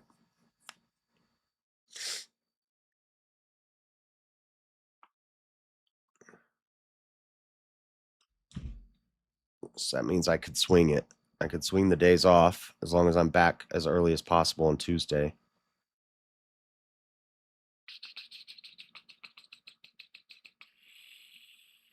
And I would need to leave after Sunday. Fly out Sunday. Thing is on Monday. Sorry, I'm thinking. Tolentino lives I gotta figure this out as quick as possible. in the complex at the building across the street. Tolentino says gas. It's the thing Spencer was talking about earlier. I'm thinking if I can go to Vegas in 2 weeks. It might be doable. Grills are not allowed there. The California Fire Code also prohibits open flame cooking devices. I have a grill on my front porch like that in an apartment complex, but I don't ever use it. I ran out of propane. I filled the tank once, ran out of propane in the tank, and I never got it refilled. From being operated on combustible balconies or within 10 feet of combustible construction. Well, why do you have a combustible balcony? Why don't you make balconies not combustible? What the? Unless they are protected by a sprinkler system, which his complex was not. The suspect also faces additional charges, including What are you crying about? obstructing a police investigation, though officials aren't giving us details about how he allegedly did that. So fires everywhere, earthquakes. It's the end times. Interesting little story here. Just a little rapid fire story for you. London police seize 10 million in supercars as they fight antisocial driving. London antisocial driving. What do they mean? Racing? Is this the gumball? The gumball's in America, right? Is this like the European version of the gumball where they all drive supercars down the interstate and like do a giant race across Europe or something? $10 million in supercars because of antisocial driving. And I guarantee you these guys probably hardly ever get into car accidents while they're doing this. And in Germany, you got the Autobahn where there's no speed limit. Like, I think the government just wanted a nice $10 million come up. They seized a record $10 million worth of supercars between Friday and Sunday in an operation aimed at curbing antisocial driving. Officers from London's Metropolitan Police seized 90 vehicles across popular affluent London neighborhoods such as Hyde Park, Kensington, and Chelsea, making the high. Are these cars just parked in their driveway and they're taking people's cars because it's a fast car? Making the highest value and number of cars impounded since they launched an operation to crack down on antisocial driving 5 years ago. Antisocial driving includes causing unnecessary noise pollution, street racing, and cruising in a convoy. Okay, street racing, yeah, that should be illegal. Noise pollution, so your car's too loud. And what's wrong with cruising in a convoy? One of the vehicles seized is a rare one of 499 Ferrari Monza SP2, which can sell for as much as $5 million at an auction.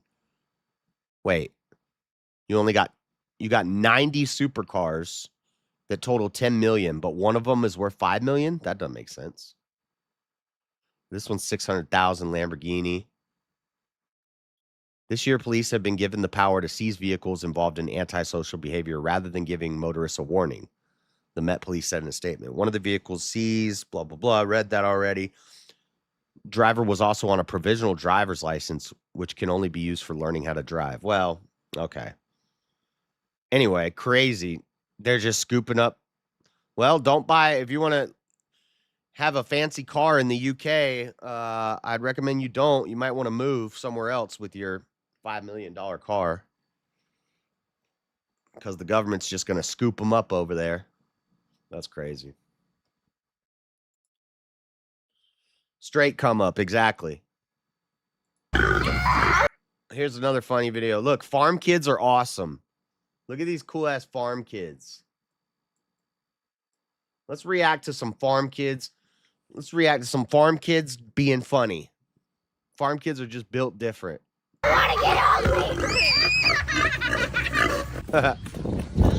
I've seen this one a bunch. This girl's funny. You're pissing me off. You know what you're doing right now? You're pissing me off. Come on, Kellen, come out and take a break. Oh, this kid's a legend. Take a break, buddy. No. That's only from the union workers. And we're not union workers. Base kid. He's not a socialist. He's not one of them dang commies. Good job, little man. What are you doing? He's hungry. Why are you chicken so funny? Why? Because. Because that kid's a genius. He's gone. That pig took off with that little boy. That's so pretty. What is that? That ball. His balls are so pretty. So pretty.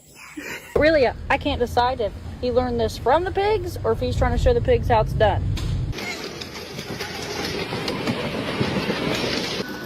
Dude, that kid had a little tractor pulling all the farm animals.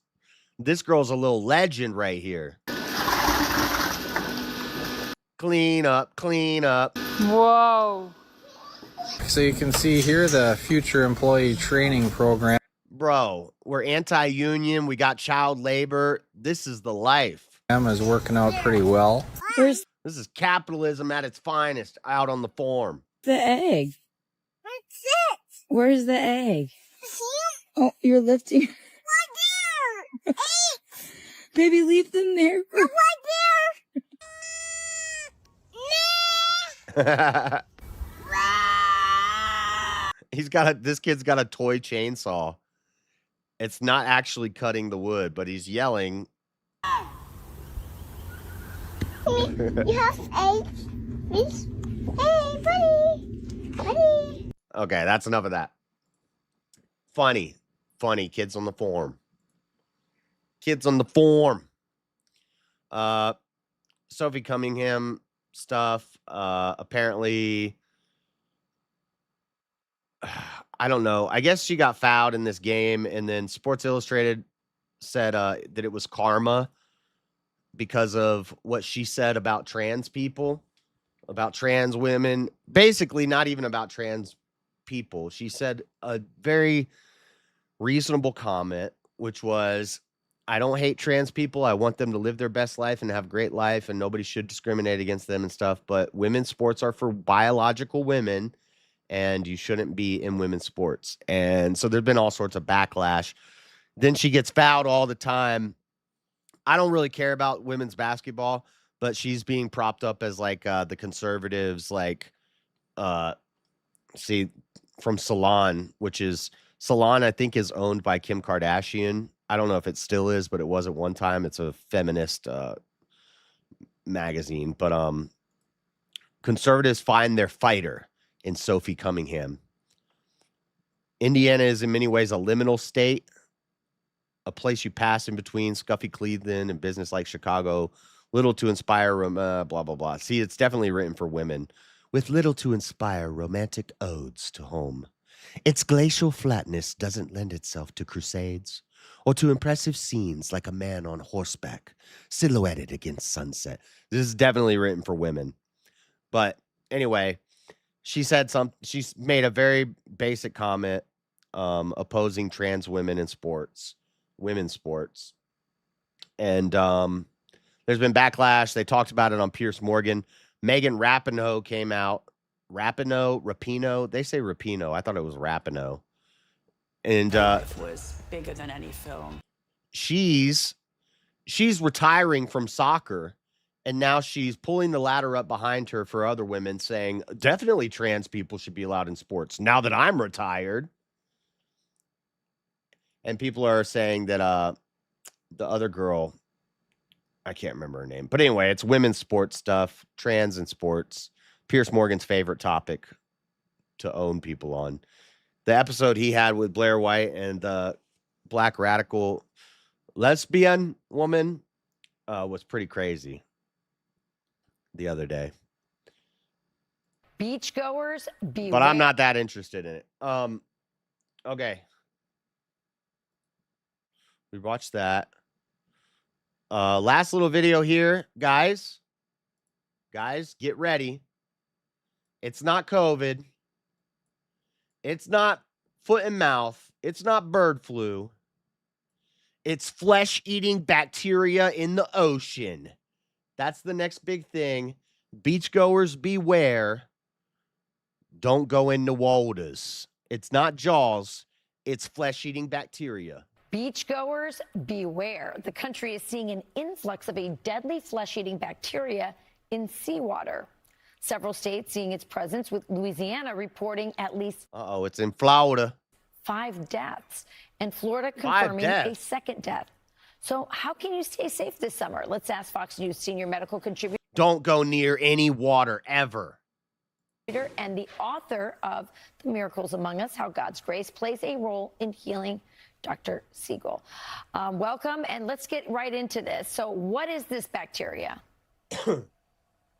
Well, Rachel, it's called Vibrio, and there's about 80,000 cases of it a year, but the kind we're talking about, flesh-eating bacteria, is Vibrio vulnificus, which is a very small number of cases a year, about 200 to 300 cases a year. And the problem is that if you swim in brackish waters, salt water around the coast, right where fresh water meets salt water, that's where you can encounter it. And the people who are getting it in Louisiana... Brackish water is the best water. Dude, we used to swim in brackish water all the time out at Hillsborough River. Anna, you mentioned 5 deaths. There's 9 cases. In Florida, there's 14 cases. The people that are getting it are those who have open cuts, open sores, maybe mosquito bites even. They don't know exactly that they have an open wound. That's one group. And another group is the group that's eating raw shellfish, especially oysters tend to accumulate this because oysters are... So you can't eat oysters. You can't swim in the ocean this summer. Sorry, guys. Your flesh will be eaten. Wow. Enough of that. Okay, last thing before we start looking at biblical polygamy for the last hour. I'm not going to play all of this, but it's basically Jimmy Dore jumping on the Hey Andrew train because he's got to defend Candace Owens because they're on the same team, right? For her, especially now that she has tens of thousands of people accusing her of murdering and conspiring to murder and then cover up what happened to her own. I mean, that's like mind-boggling psychological torture on a level that I've never seen. Yeah, in hindsight is 2020, but given the reaction, I think it probably would have been better for her to like lay low for a little. How long has Jimmy Dore been doing his show that he can't upgrade his dang camera and his production? A little while. 1000%. The going out with the sparklers was not a great idea. Like all that was not a great idea because it just seemed insane. Wilson, this guy actually is.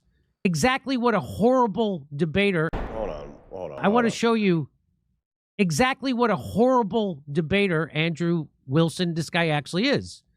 And you're going to play the clip of her insulting his wife in an 8-hour debate, 4 hours in? Are you going to play the clip where she tells his wife that she should have killed her own kids? No, you're not going to play that, right? You're going to play this stupid one clip where, yeah, he gets a little angry and he pops off. He's defending his wife. Shut the fuck up, Jimmy. Just abject. You're acting like a little girl. Liar. So let's remember that Kash Patel, this is from the Daily Mail, he shut down Charlie Kirk's foreign intelligence probe. So Joe Kent was the number 2 guy. And the clip he plays is from one of the Uncle Tom Twitter spaces. And he is right. Andrew does get caught in a lie or a mistake. When you're debating people constantly every single day, you're always debating, you're going to make some mistakes sometimes. And the way Andrew works with his debates, if he gets caught on it, he's going to, as a debater, as somebody who wants to win debates, he's going to deflect and he's going to, maybe he'll come back and correct it later. But you're not just going to say, oh, you got me. I mean, it would be better faith. Thank you, Sammy. For my knees. You know, it'd be better faith if he said, yeah, you got me on that. I was wrong on that. But it's like Trump said, never admit when you're wrong. You fight. Not here to take L's. But if you get caught on it, you know, the optics are bad. And that's what Jimmy calls him out here for too. But then he says a bunch of other stuff about he's a bad debater and just insulting him, and it's dumb. Why? Because you're on Candace's side. It's conspiracy time. That's the how you get your views. anti-terrorism underneath in this assassination.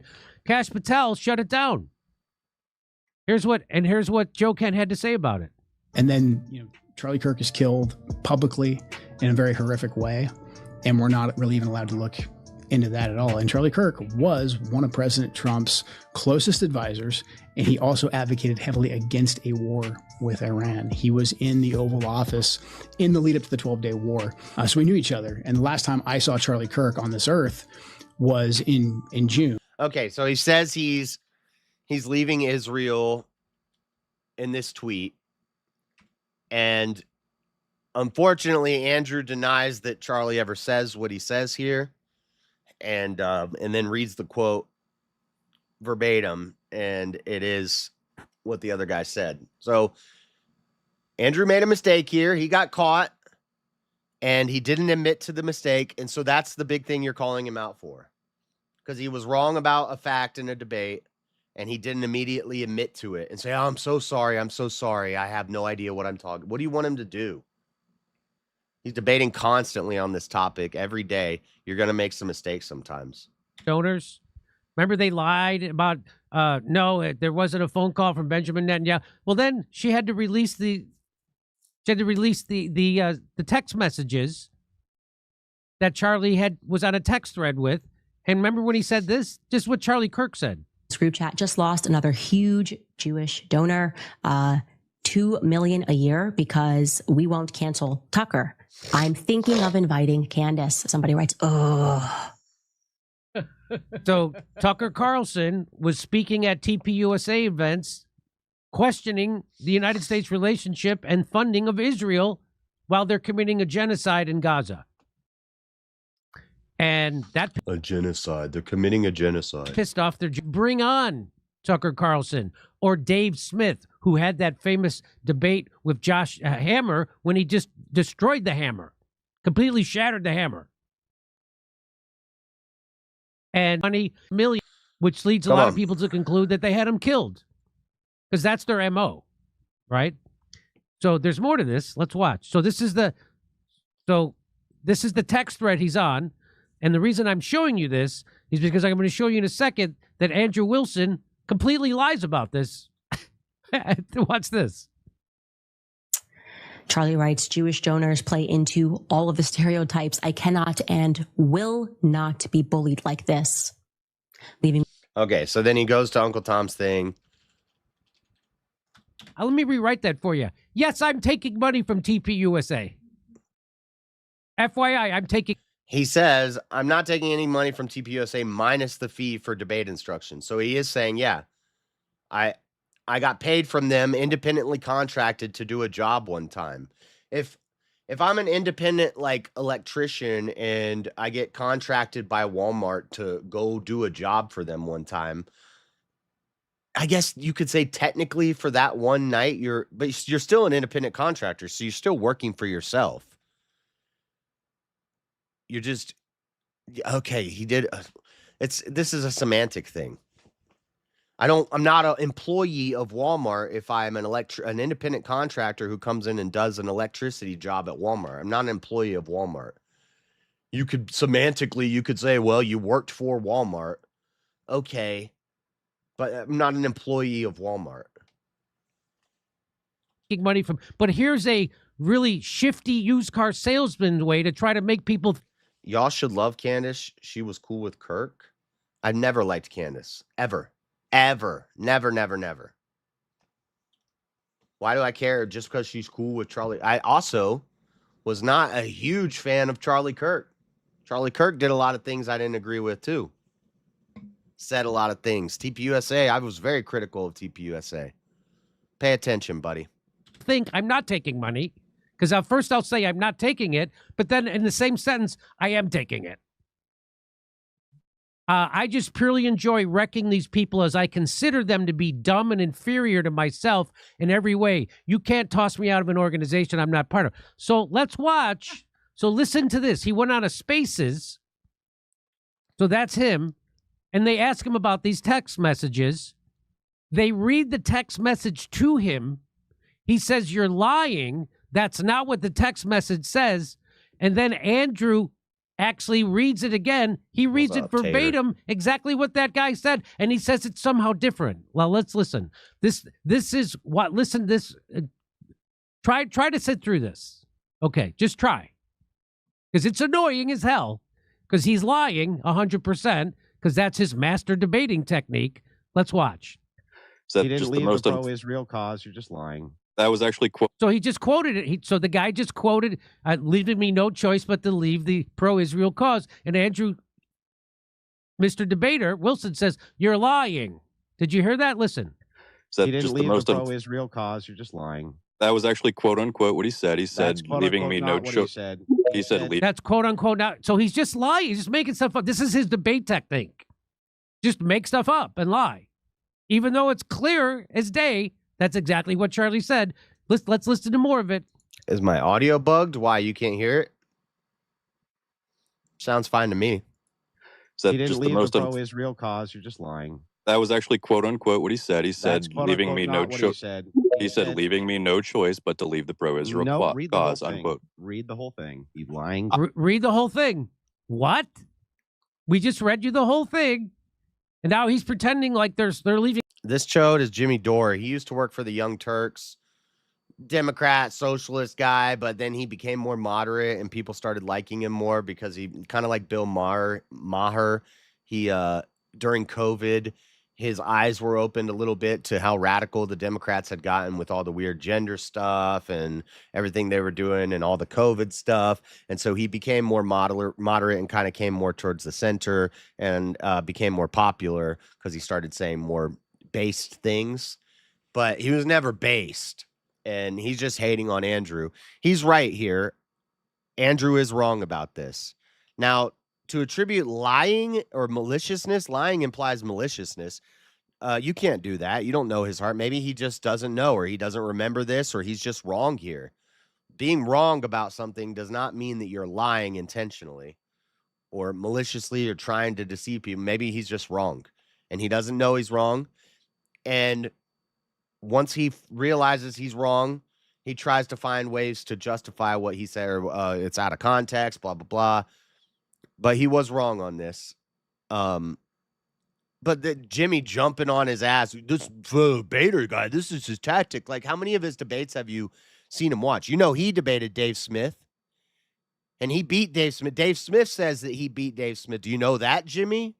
Your hero, Dave Smith, your libertarian hero, Dave Smith? You know, Andrew made his worldview look stupid. And I wasn't even a fan of that debate, but it had an impact on Dave. And Dave said it made him think about things. He's like, yeah, it kind of does make sense that if we're doing this no harm principle, it doesn't really work out. What happens when people want to start eating their dead grandmas? And dead grandma signed a paper beforehand to give consent. You get to some weird hypotheticals, but why not? You're not hurting anybody. Yeah, the comedian. Think something out. Okay, so I got you. So I cannot and will not be bullied like this. Ah, I see. By certain donors who want Jewish donors fit all the stereotypes.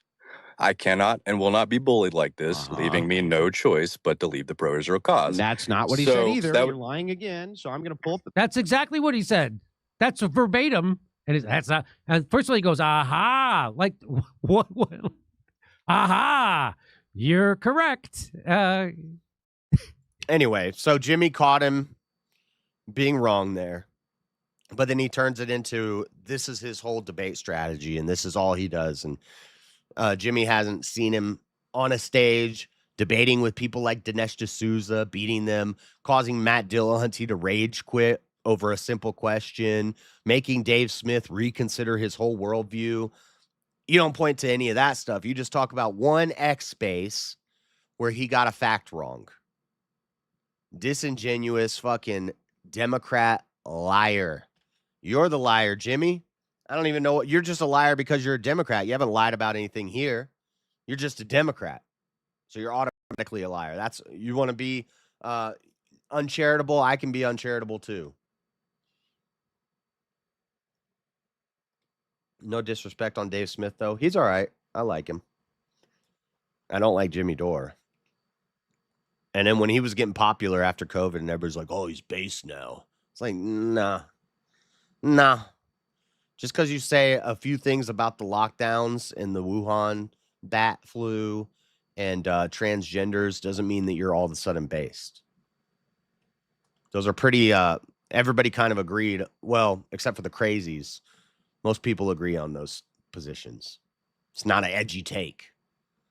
It was edgy back then to talk about COVID because you could get banned, but it really wasn't that edgy because we all knew it. Yeah, why don't you debate Andrew, Jimmy? See how that goes for you. Well, I'm not a debater. Oh, okay. Well, you just talk shit on the internet then. You never would step in the arena. You just critique it. What's the quote I heard last night? I think Jake Rattlesnake said it. Or no. Mike said it in the debate with Jake and that black girl. It was a quote. Something about there's no respect for the skeptic. Only the person that steps in the arena or something like that.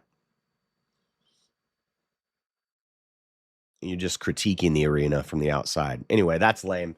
Anyway, we got to get into some debate prep stuff.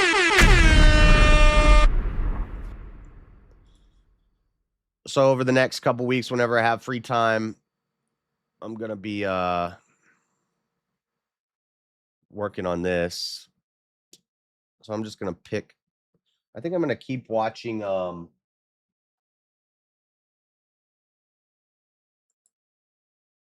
Polygamy's on the rise. Meet Rob.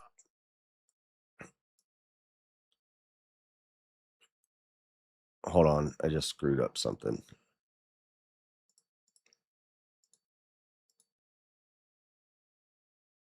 Mike Winger's covered this a lot, and he's got a lot of, I like Mike Winger. But I've already watched this video. This is not the one I want to watch.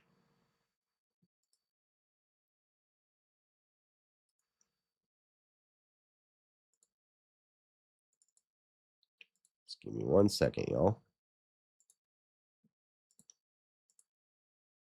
So this is Rob Kolowski. This is the guy that we're trying to get a debate with. The polygamy guy. It's your boy. And I think it might happen. Boy Rob Kowalski, quickly becoming known as the Christian polygamy guy. He's going to give us a number of reasons, 5 of them, why he thinks, and this is the title of his video, 5 reasons why Christian men should pursue polygamy. 5 reasons why Christian men should pursue polygamy. Yep, this is going to be a doozy, so stay with me. All right, before we get into it, I need to tell you that I am a committed Christian. I am a Jesus follower. My life is completely surrendered to him. Now, I actually don't doubt this, okay? That he could be a genuine Christian and caught up in this stuff. I absolutely don't doubt that. I don't think that if you've committed polygamy or if you are a polygamist. I've already watched this, and it's 40 minutes long. We don't have time to watch this. I want to find something different. I have a bunch. The Inspiring Philosophy and Tazariak debate. But I want...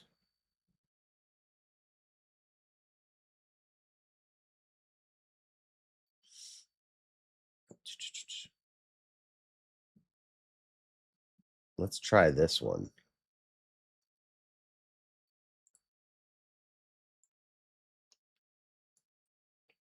Hello, everyone. Today we Well, this is him and his wife talking about why they're polygamists. have Rob and Sana Kowalski, and Rob is a biblical marriage advocate, and they're going to tell us all about A biblical marriage advocate. Nice way of saying biblical degen, a biblical twister to let me have sex with as many women as possible. biblical marriages and why I need to be nice because if I say something too mean, he might not want to debate. So, but I'm going to be critical here. they believe in them so much. Welcome to the show, Rob and Sana. So happy to have you here. Yeah, thank you so much. So we're excited. Give us a This is 2 months ago. Where's his other wife? He's only got one. little bit of background of who you are, who both of you are, and how you met.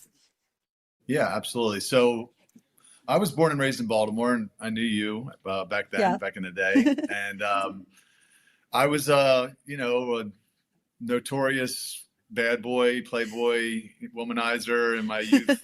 Most of my 20s, I was a stripper and a nightclub promoter, as you gross. You knew. I remember. And you gave my heart to the Lord Jesus. Surrendered my life to get to Jesus when I was 27 years old, and I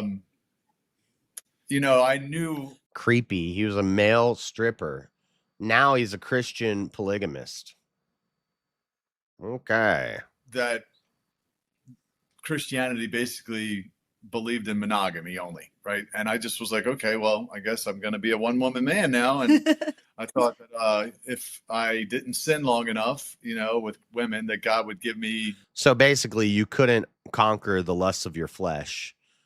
And instead of understanding what the Bible says, what the truth is, whether or not you even read the Bible, it's just a apparent truth. You went against that. You twisted it to make it work for you so that you didn't just have to be a one-woman man. My soulmate. The male Nala, exactly. And I would find this unicorn that up until then I'd never met, because I never was really very good at monogamy. I would get into. And see, personally, I have no desire to debate women. Even if they are dumb OnlyFans chicks, I think that is bad, and they do need to be destroyed by somebody, but I'm not going to do it. I'd rather talk to these guys that are pushing this degeneracy. Relationships, mostly inadvertently, and then I would have a wandering eye, and usually it would crash and burn at some point. So she wasn't even aware that this was a thing, nor was I. Like, no, you don't hear very. That's because it's not.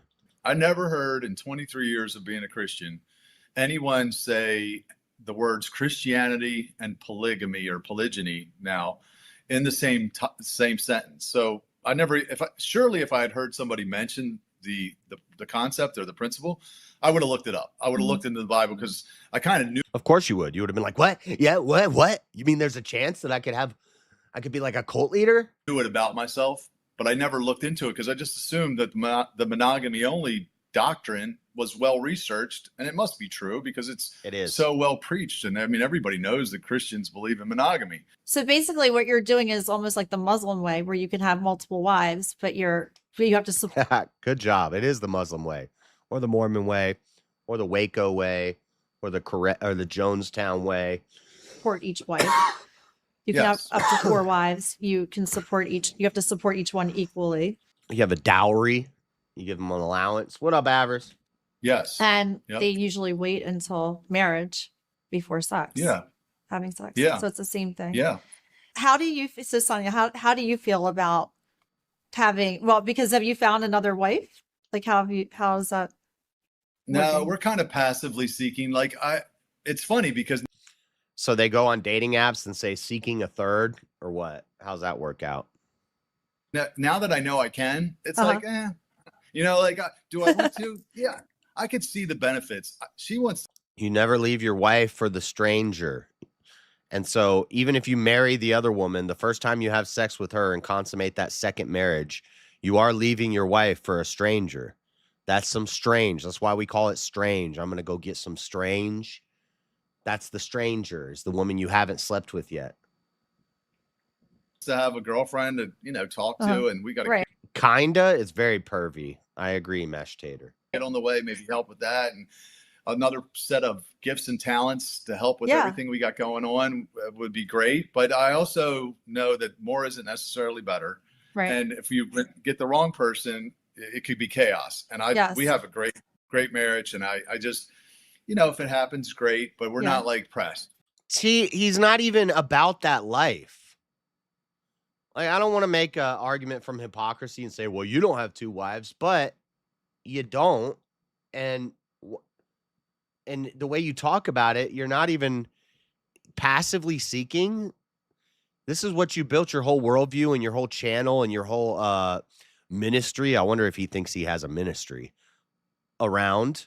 Why aren't you actively seeking many more wives? Why are you just passively maybe seeking another one, and maybe it happens, maybe it doesn't, it's not a big deal? Like, you should be actively seeking 5 more wives. What's taking so long, Rob? Okay. So Is it maybe harder than you think to find a bunch of women that are going to follow you like that, So yeah. especially in modernity with feminism? Good luck. You got to find crazy ones. I mean, I could be a polygamist if I went and found all these crazy hobo crackhead chicks and just gave them some dope. I could pull a Charlie Manson, you know? But if you want quality women, most of them aren't going to put up with that shit. The option's there if you find the right person. I should not cuss if he sees this. I need to not be cussing. I won't cuss in our debate. If I don't. Actually, I've heard him. He cussed in his debate with Andrew. So I don't think he cares about that.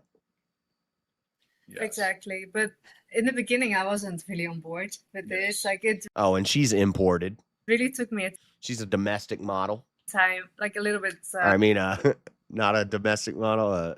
Yeah, an import. of adjustment period to get even to ID, like to get used to this idea. But Yes, I barely even speak English right now. He paid me to come. I come from, damn it, I'm doing like Indian, Mexican, Russian. I have to come.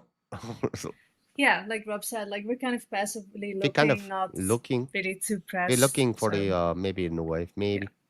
Well, if it's meant Yeah, to I- be, the person will come along. Yeah, let her at least learn English first, bud. Yeah, I think it definitely, I understand it from a woman's perspective, because you're like, I don't think any woman's necessarily going to be excited to share their man's attention and resources initially, but I'm just joking. She seems nice. And actually, it seems like they have a nice little marriage picture right here. And it seems like even he knows that he even said it. You get the wrong one. Listen, the more women, that's the more you have to divide yourself between, double the problems. No, there's no, he knows, she knows that it's not a good idea. once women learn the benefits, because there are a lot of benefits, and like just a common household in America. Once I indoctrinate them into this belief and I bring them here and they can't leave. I don't know if it's him or Rich that has like a thing where they teach. I'm pretty sure it's Rob, because Mike Winger talks about it in his reaction video that we were just playing. He has a program that teaches you how to get women here and marry them, and then make it legal that when you get another wife, set up it legally so that if you get another wife, they can't leave you. some weird, twisted, like weird. I don't know what pill this is. It's extreme red pill, weird men's mess. Most households, both the man and the woman have to work.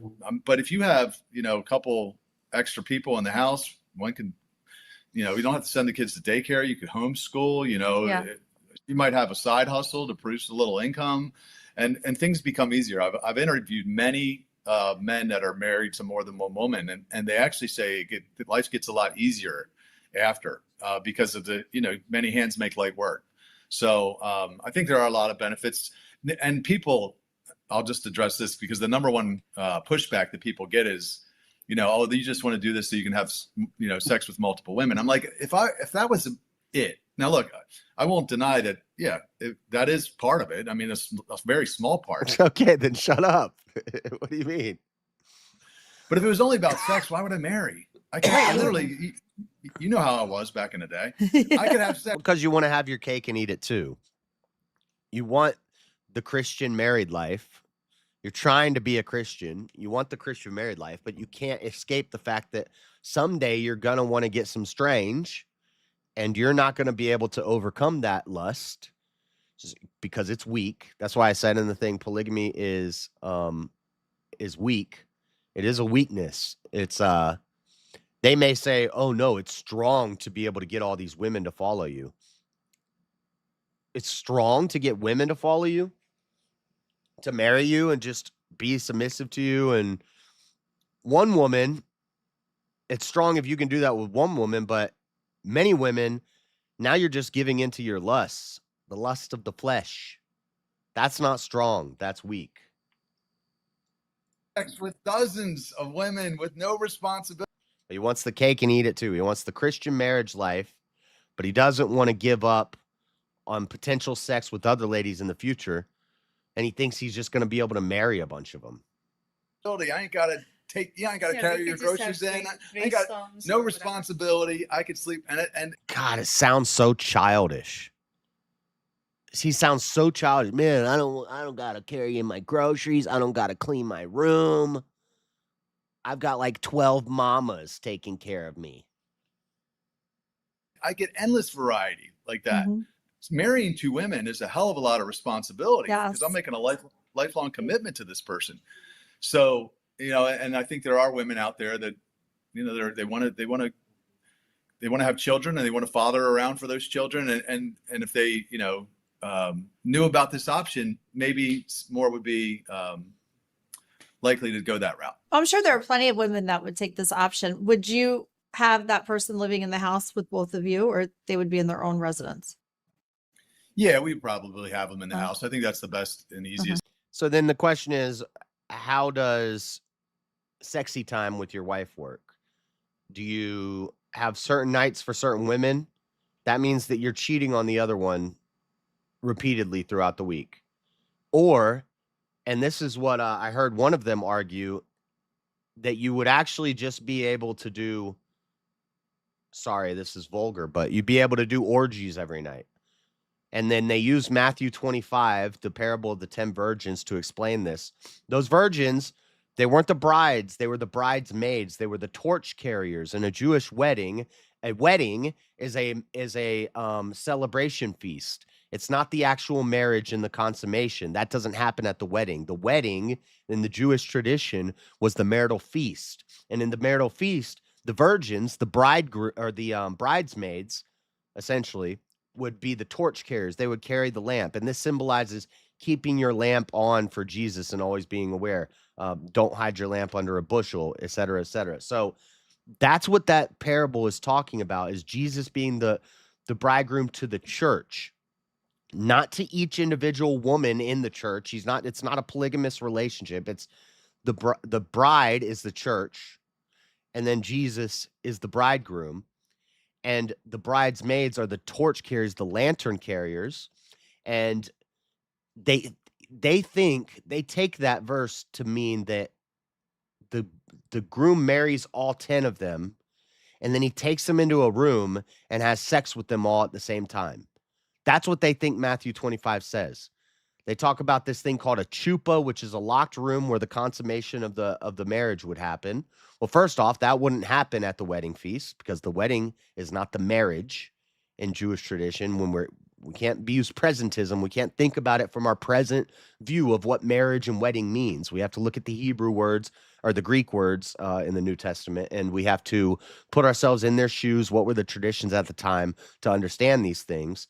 The wedding was the marital feast, and the bridesmaids, they're not called bridesmaids, the virgins were the bridesmaids, were the lamp carriers that would guide the way. And they would go to what they call is a chuppah, which is just some made up thing. It's not in the Bible. It's just something they made up. But they think the chuppah is the room where the bridegroom takes his 10 virgin wives and consummates at the same time with all of them.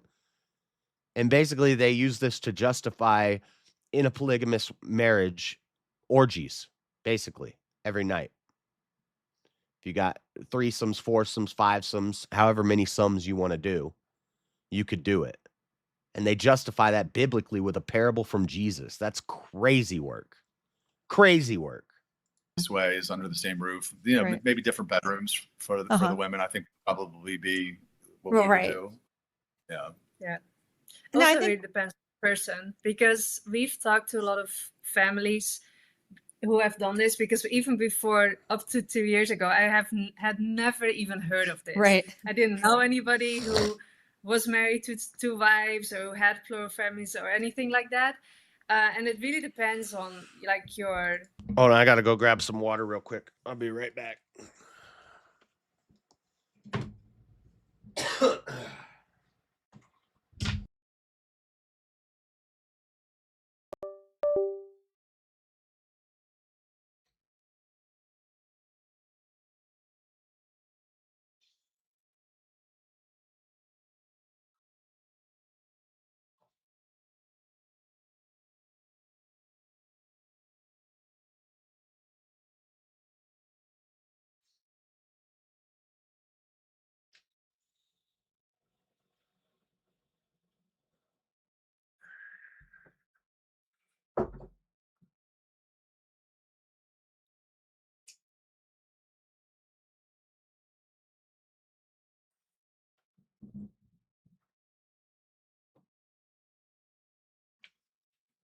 All right.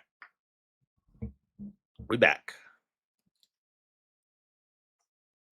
Interpersonal relationship, Yes. how the person is. So it's hard to really predict how you're gonna handle it. I guess same with kids. If you get a kid, like we don't know what to expect yet. I mean, it's our first baby, so it's kind of like, and it depends on the kid, right? So Yeah.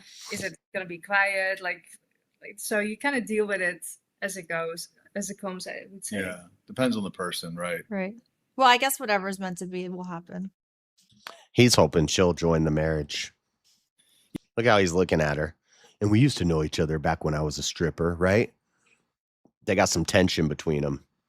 He's trying to get her in the dang marriage. Yeah, I mean, what was I going to say? I think one of the other reasons I think women have a hard time with it is because they've been indoctrinated in the West. So you know, you're raised on Disney, so you have to be the only. You feel like you have to be the only one, right? Mm-hmm. But and then if another woman is mentioned, then that doesn't mean expansion, because in your mind it means extinction. Because if you were married under monogamy only, another woman comes in the picture, you got to go. Right. So, but with polygyny, it's not like that.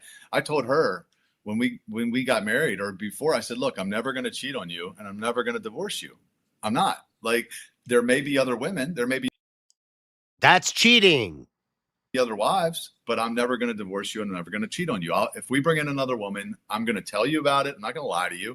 We're going to pray about it. We're going to make that decision together. We're going to see, is she adding to us? And it's going to be a very slow, calculated decision. It's not going to be me running off and trying to get some tail on the side or whatever. No, that's not what I'm talking about. Like, and I think once women kind of learn how it works, they're like, they see, okay, this, could be a very good thing. So. Yeah. Well, it could, just because then the woman feels safe. So she feels safe. The other wife feels safe because they know that at the end, you're going to stay married to both of them. And they know they're not getting divorced. And women need to feel safe. Everybody needs to feel safe. And I was 100%. In this marriage with my ex for. What happens if you have 4 wives in different bedrooms and somebody breaks into the house with a gun and his mission is just to kill everybody in the house? Who are you going to save first? Do you rank it like in the order that you married them? That's who you save. Or you only have time to save one. You got to pick your favorite. Sucks for you other 3 ladies. I was supposed to protect you because I'm your husband, but I can only pick my favorite wife to save.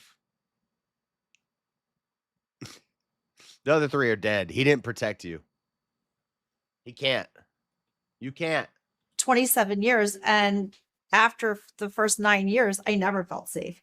And, feeling that on a daily basis was horrible. It caused so much anxiety. I was always in flight or fight. And I never want to experience something like that again. But feeling like having that safety is, a game changer. The safety being, I feel safe and secure that you're not going to leave me for another woman. And I get that safety by you being with other women.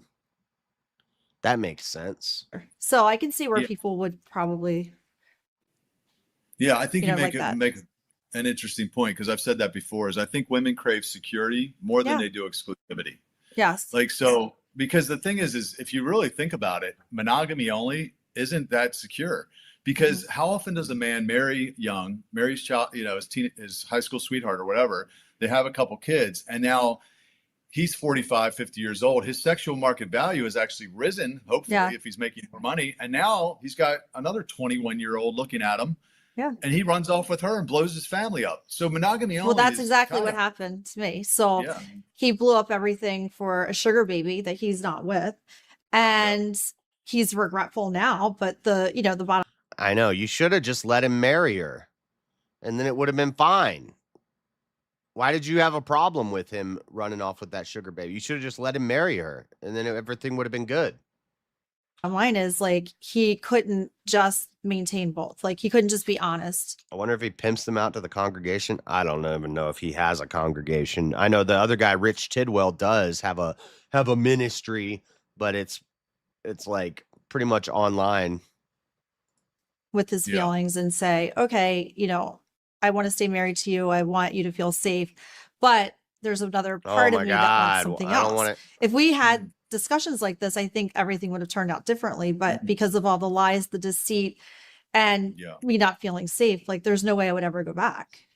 Yeah, that's actually because that's something I really appreciated from the start, is that him and I are so open about this. Even before we got married, we have had a million conversations about this. I have poured all my insecurities upon him, but he's always been super open. And it takes away that edge where like you had, where he's not honest about his nature, he's deceitful, he betrays you, he's behind your back, and this way it's not like that. So no, you're lucky because you will always feel safe and you will always feel like you won't have that anxiety. So you can feel safe and sound that he'll never cheat on you. He'll just marry another woman and cheat on you. So I think for most women too, it's the jealousy. They think they cannot overcome jealousy because they feel like if there would be another woman in the picture, and of course he's gonna have sex with her and give attention to her and all that kind of stuff. But so one of the reasons why we started talking was because in my previous relationship, I was in a one-sided open relationship. So open on his side. That's not fair. So it was it wasn't really polygyny, of course, the way we would practice it, but it was, I had a tiny bit of taste, but I also noticed even jealousy, it fades. You would think it would never fade, but it somehow, you just get accustomed to it, and it's just a feeling Stockholm syndrome. Yeah, and this is where I think God is in his infinite wisdom.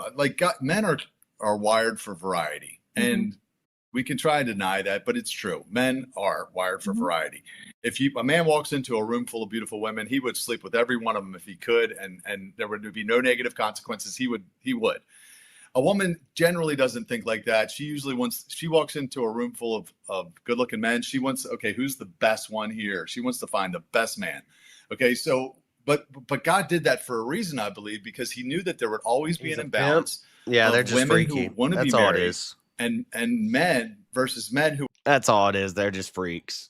Who are willing and capable He's a of marriage. PIMP. So if you have 100 women that want to be married, how many men are really willing and capable of marriage? Because you got men that are selfish.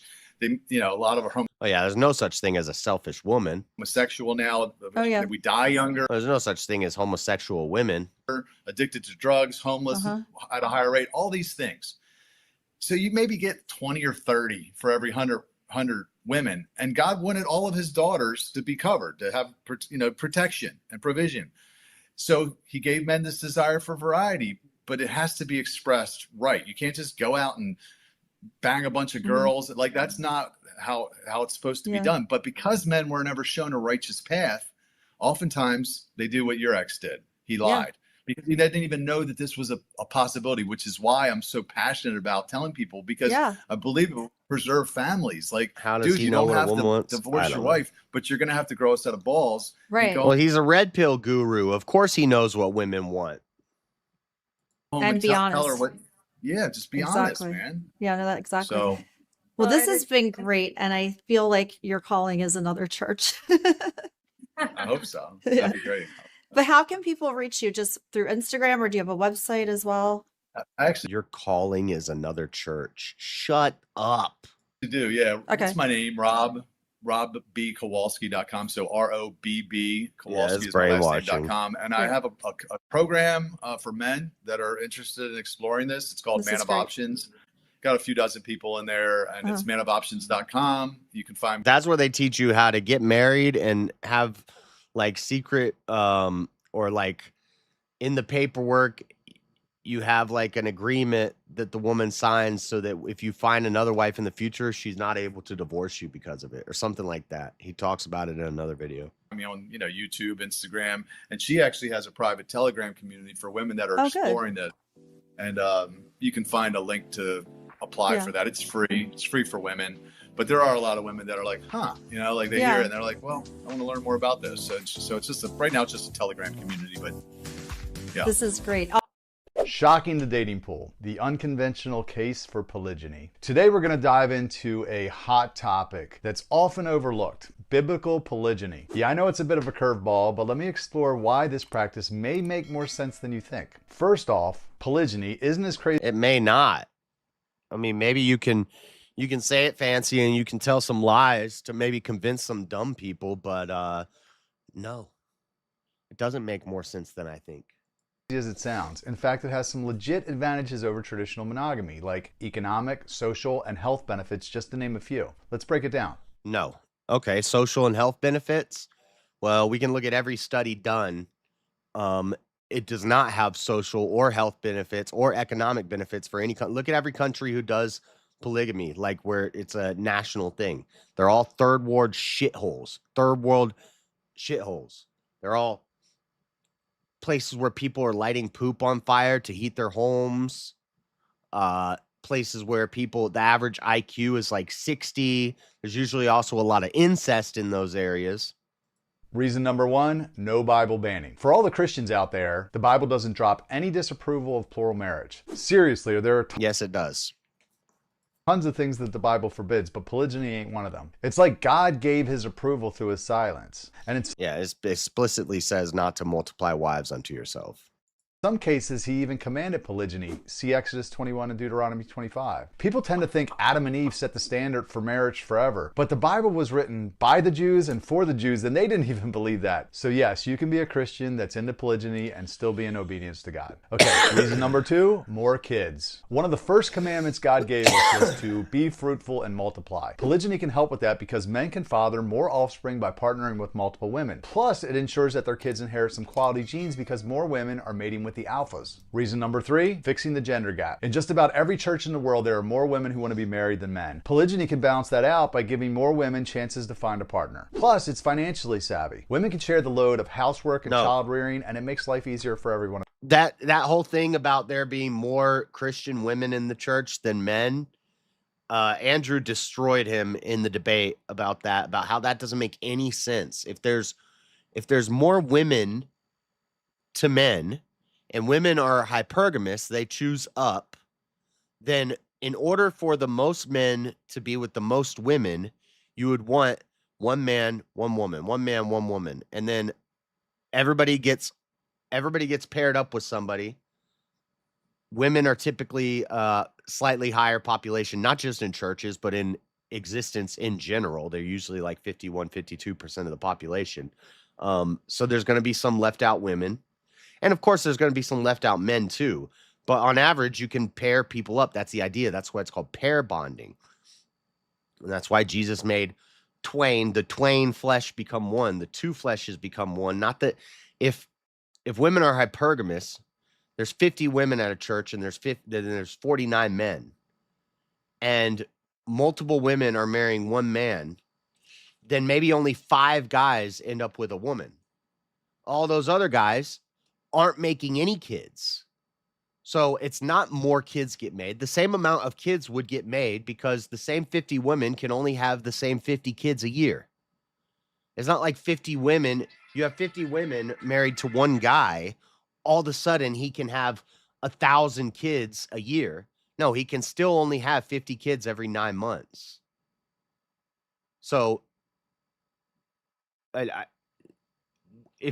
so the number of kids is irrelevant. That's a dumb point.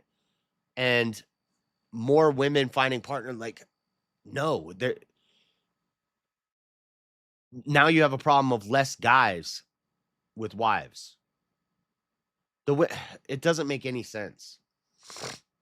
It's playing into the women's hypergamy, which is a problem that all guys talk about. The clavicular has been putting on display repeatedly how these dumb broads this girl left her husband and her 2 kids home, flew to Vegas or Miami, to go to Clavicular's club just for the chance to hang out with Clavicular, make out with him, and probably have sex with him. And she left her husband and 2 kids at home. And he's pointing out like how crazy this is. Just because you're popular and have money and you're attractive, like all these women will come to you. That's of the world. And that's what this guy's just now. Clavicular could say, well, I'm a Christian now. I'm a Christian polygamist, and I'm going to marry all these girls. That's taking girls off the market for the other guys, which is going to lead to higher suicide rates, more guys feeling worthless and meaningless and not having a purpose, not being able to start families and have children. Very detrimental to the men. Involved. Reason number 4, boosts men's confidence. Right, they could have twins, but taking out twins, 50 women can only still have 50 kids every 9 months.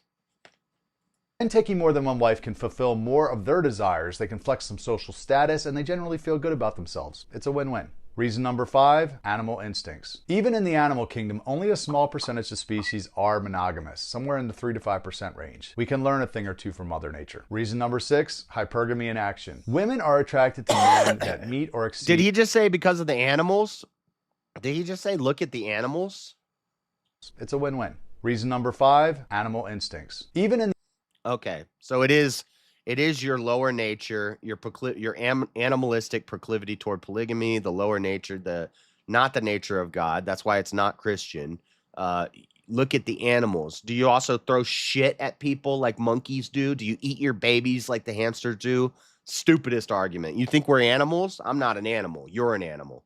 In the animal kingdom, only a small percentage of species are monogamous, somewhere in the 3 to 5% range. We can learn a thing or two from Mother Nature. Reason number 6, hypergamy in action. Women are attracted to men that meet or exceed their earnings and their social status. As women are outperforming men financially and academically, the dating pool shrinks. So currently we have an 80-20 situation where 80% of the women are sleeping with 20% of the men. So in spite of what a woman might tell you, they're already doing this. It's just really scummy because the men in most cases have to be deceptive, and they have zero responsibility for the women that they're sleeping with. Now, I understand this might ruffle some feathers, but considering the current state of affairs, we need to weigh all the pros and cons of the different relationship structures and current approaches to marriage. Whether you're on board with it or not, keep the conversation going in the comments. Don't forget to hit the thumbs up button and subscribe to my channel. Now, let's talk about some real world issues. Numbers don't lie. Yeah, the numbers don't lie about how detrimental polygamy is on every culture that tries it.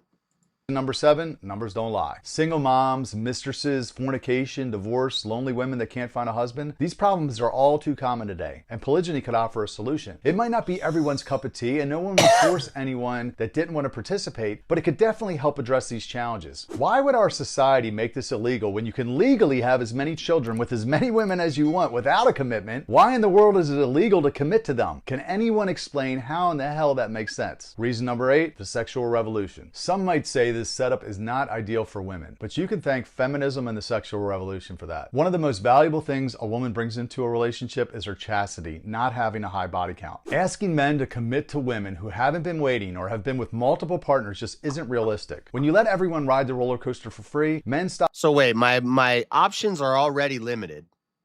If I'm trying to find a virtuous young lady who's never who's a virgin, my options are already extremely limited due to feminism, due to the culture, blah blah blah, modernity, whatever you want to blame for it. A lot of these girls is hoes nowadays. They got double-digit bodies before they're even 18 years old. So to find a virtuous one is like a diamond in the rough. It's like a unicorn. And so we should have polygamy. That way I guess, because I'm not going to find 5 virtuous women. Am I going to marry a bunch of not virtuous women and hope that one of them is good? How does this work? I can't even find one virtuous woman. How, in all my days of seeking and not finding, I found one righteous man among 1,000 and no righteous women among them all. So how am I supposed to find 5 wives if I can't find one virtuous woman? So do I marry not virtuous women, just a bunch of them? If we have, if we collect enough unvirtuous women, it adds up to one virtuous woman? No, that doesn't make sense. Stop seeing the need to pay for the whole amusement park. Marriage. I know it's an old saying, but it still rings true. Why buy the cow when you can get the milk for free? Reason number 9, making marriage great again. With polygyny, marriage becomes more attractive to men. Don't be trying to sneak Trump-esque things into there. If a man knows before marrying that he can have more wives, that's a game changer. Men are unlikely to surrender their single opportunity, their one and only golden ticket for love and joy with just one woman, especially if they believe there's a chance that they might find another woman that they find more desirable down the road. Which, if you look at the record low numbers of marriage right now, only 5 people in 1,000 are getting married every year. I only heard one biblical argument here. But that's fine. I don't just have to use biblical arguments. That's going to be the primary focus of what my arguments would be. But I'm also going to make some practical arguments and show some stats, and some comparisons of different polygamous groups. The lowest it's ever been in history, which proves my point that monogamy only isn't working. Reason number 10, diverse skills and talents. Each wife brings different skills, talents, and strengths to the family, contributing to a more well-rounded and versatile household. So in a time where the dating pool looks more like a cesspool, it's time to shock it so we can all swim again. Legalizing polygyny is the exact thing we need to do to get things back on track. If you enjoyed this video, don't forget to hit the thumbs up button, leave a comment below with your biggest takeaway, a question, or even an objection for that matter, and subscribe to my channel before you leave. I greatly appreciate it, and feel free to share this video with a friend. Thanks. More men end up incarcerated, homeless, die at younger ages, or they're just plain selfish. And oh my God. All these videos are about this. So what did I say just now? So start first.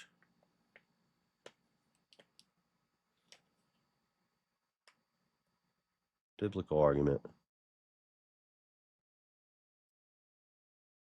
And I call this the kings and priests argument.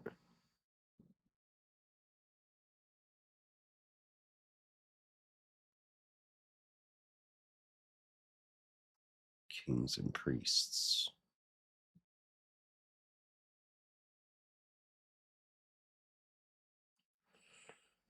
And then pragmatic.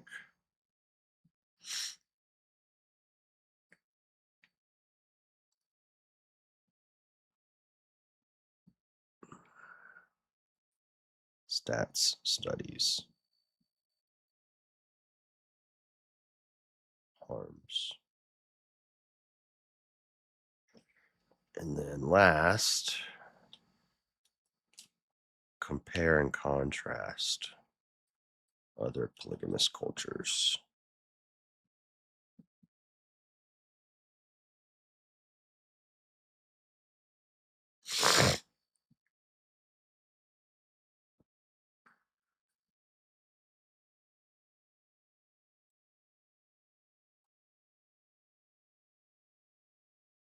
Cultures.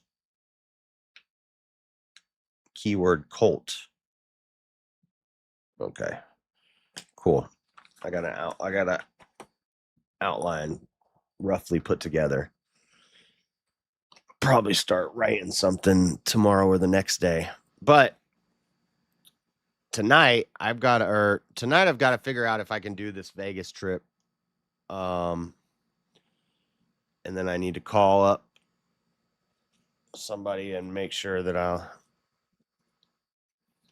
be able to do it. Man, I really want to. I don't know if I can. We'll see. I'm going to think about it all night tonight, try to figure it out. But anyway, that's the show, guys. I'm not done with the polygamy debate prep yet. We'll still look at some more stuff in the future. I also need to write things and all that. So tomorrow, 6 p.m. Mountain Time, 8 p.m. Eastern Time, my Word War debate airs.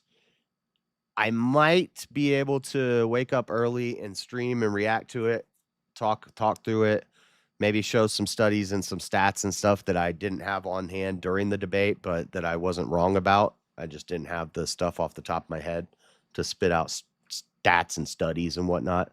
But I can show all that while I review it. There's going to be 2 days to vote after, so I'm going to be posting it in the YouTube. I'll post it on my X, Facebook, everything, where the link where you can go to vote. Need as many votes as we can get to get through Word War. But that's the plan. So we got that Word War tomorrow night. And then morning streams this week. I'll try to get in one Bible study stream sometime this week. But mostly we're going to be doing debate prep stuff. And we don't even have a solid date on the debate yet, or for sure that it's even going to happen. But if I keep pushing for it, I'll get one with somebody. Even if we just debate Glenn about it. But I'd rather get this. And Aver said he would try to set something up. He said it on the stream, so I'm going to repeat it, just so that everybody we can hold him to it. Even though I don't think it's his decision, but he said he could probably set something up where Rob moderates it with Rich Tidwell. So that would be cool. But anyway, that's what's coming up. Maybe plans for the week, debate prep for potential future debate. Something I'm just interested in. Even if we don't get one set up, I'll still have everything ready. So if it ever does happen, it'll just be I'll be ready to go whenever. But yeah, that's the plan. Word War tomorrow. Thank you guys for watching. I'm going to send us over to Dragon Fist is making his premiere debate on Swords of Reason.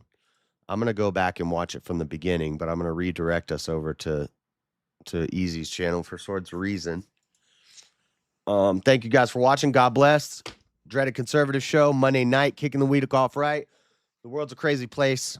I just report on it. Hey, if you like it, tell a friend. If you hate it, tell everybody. Stamy and Wade Boggs, thank you guys for the super chats. You're awesome.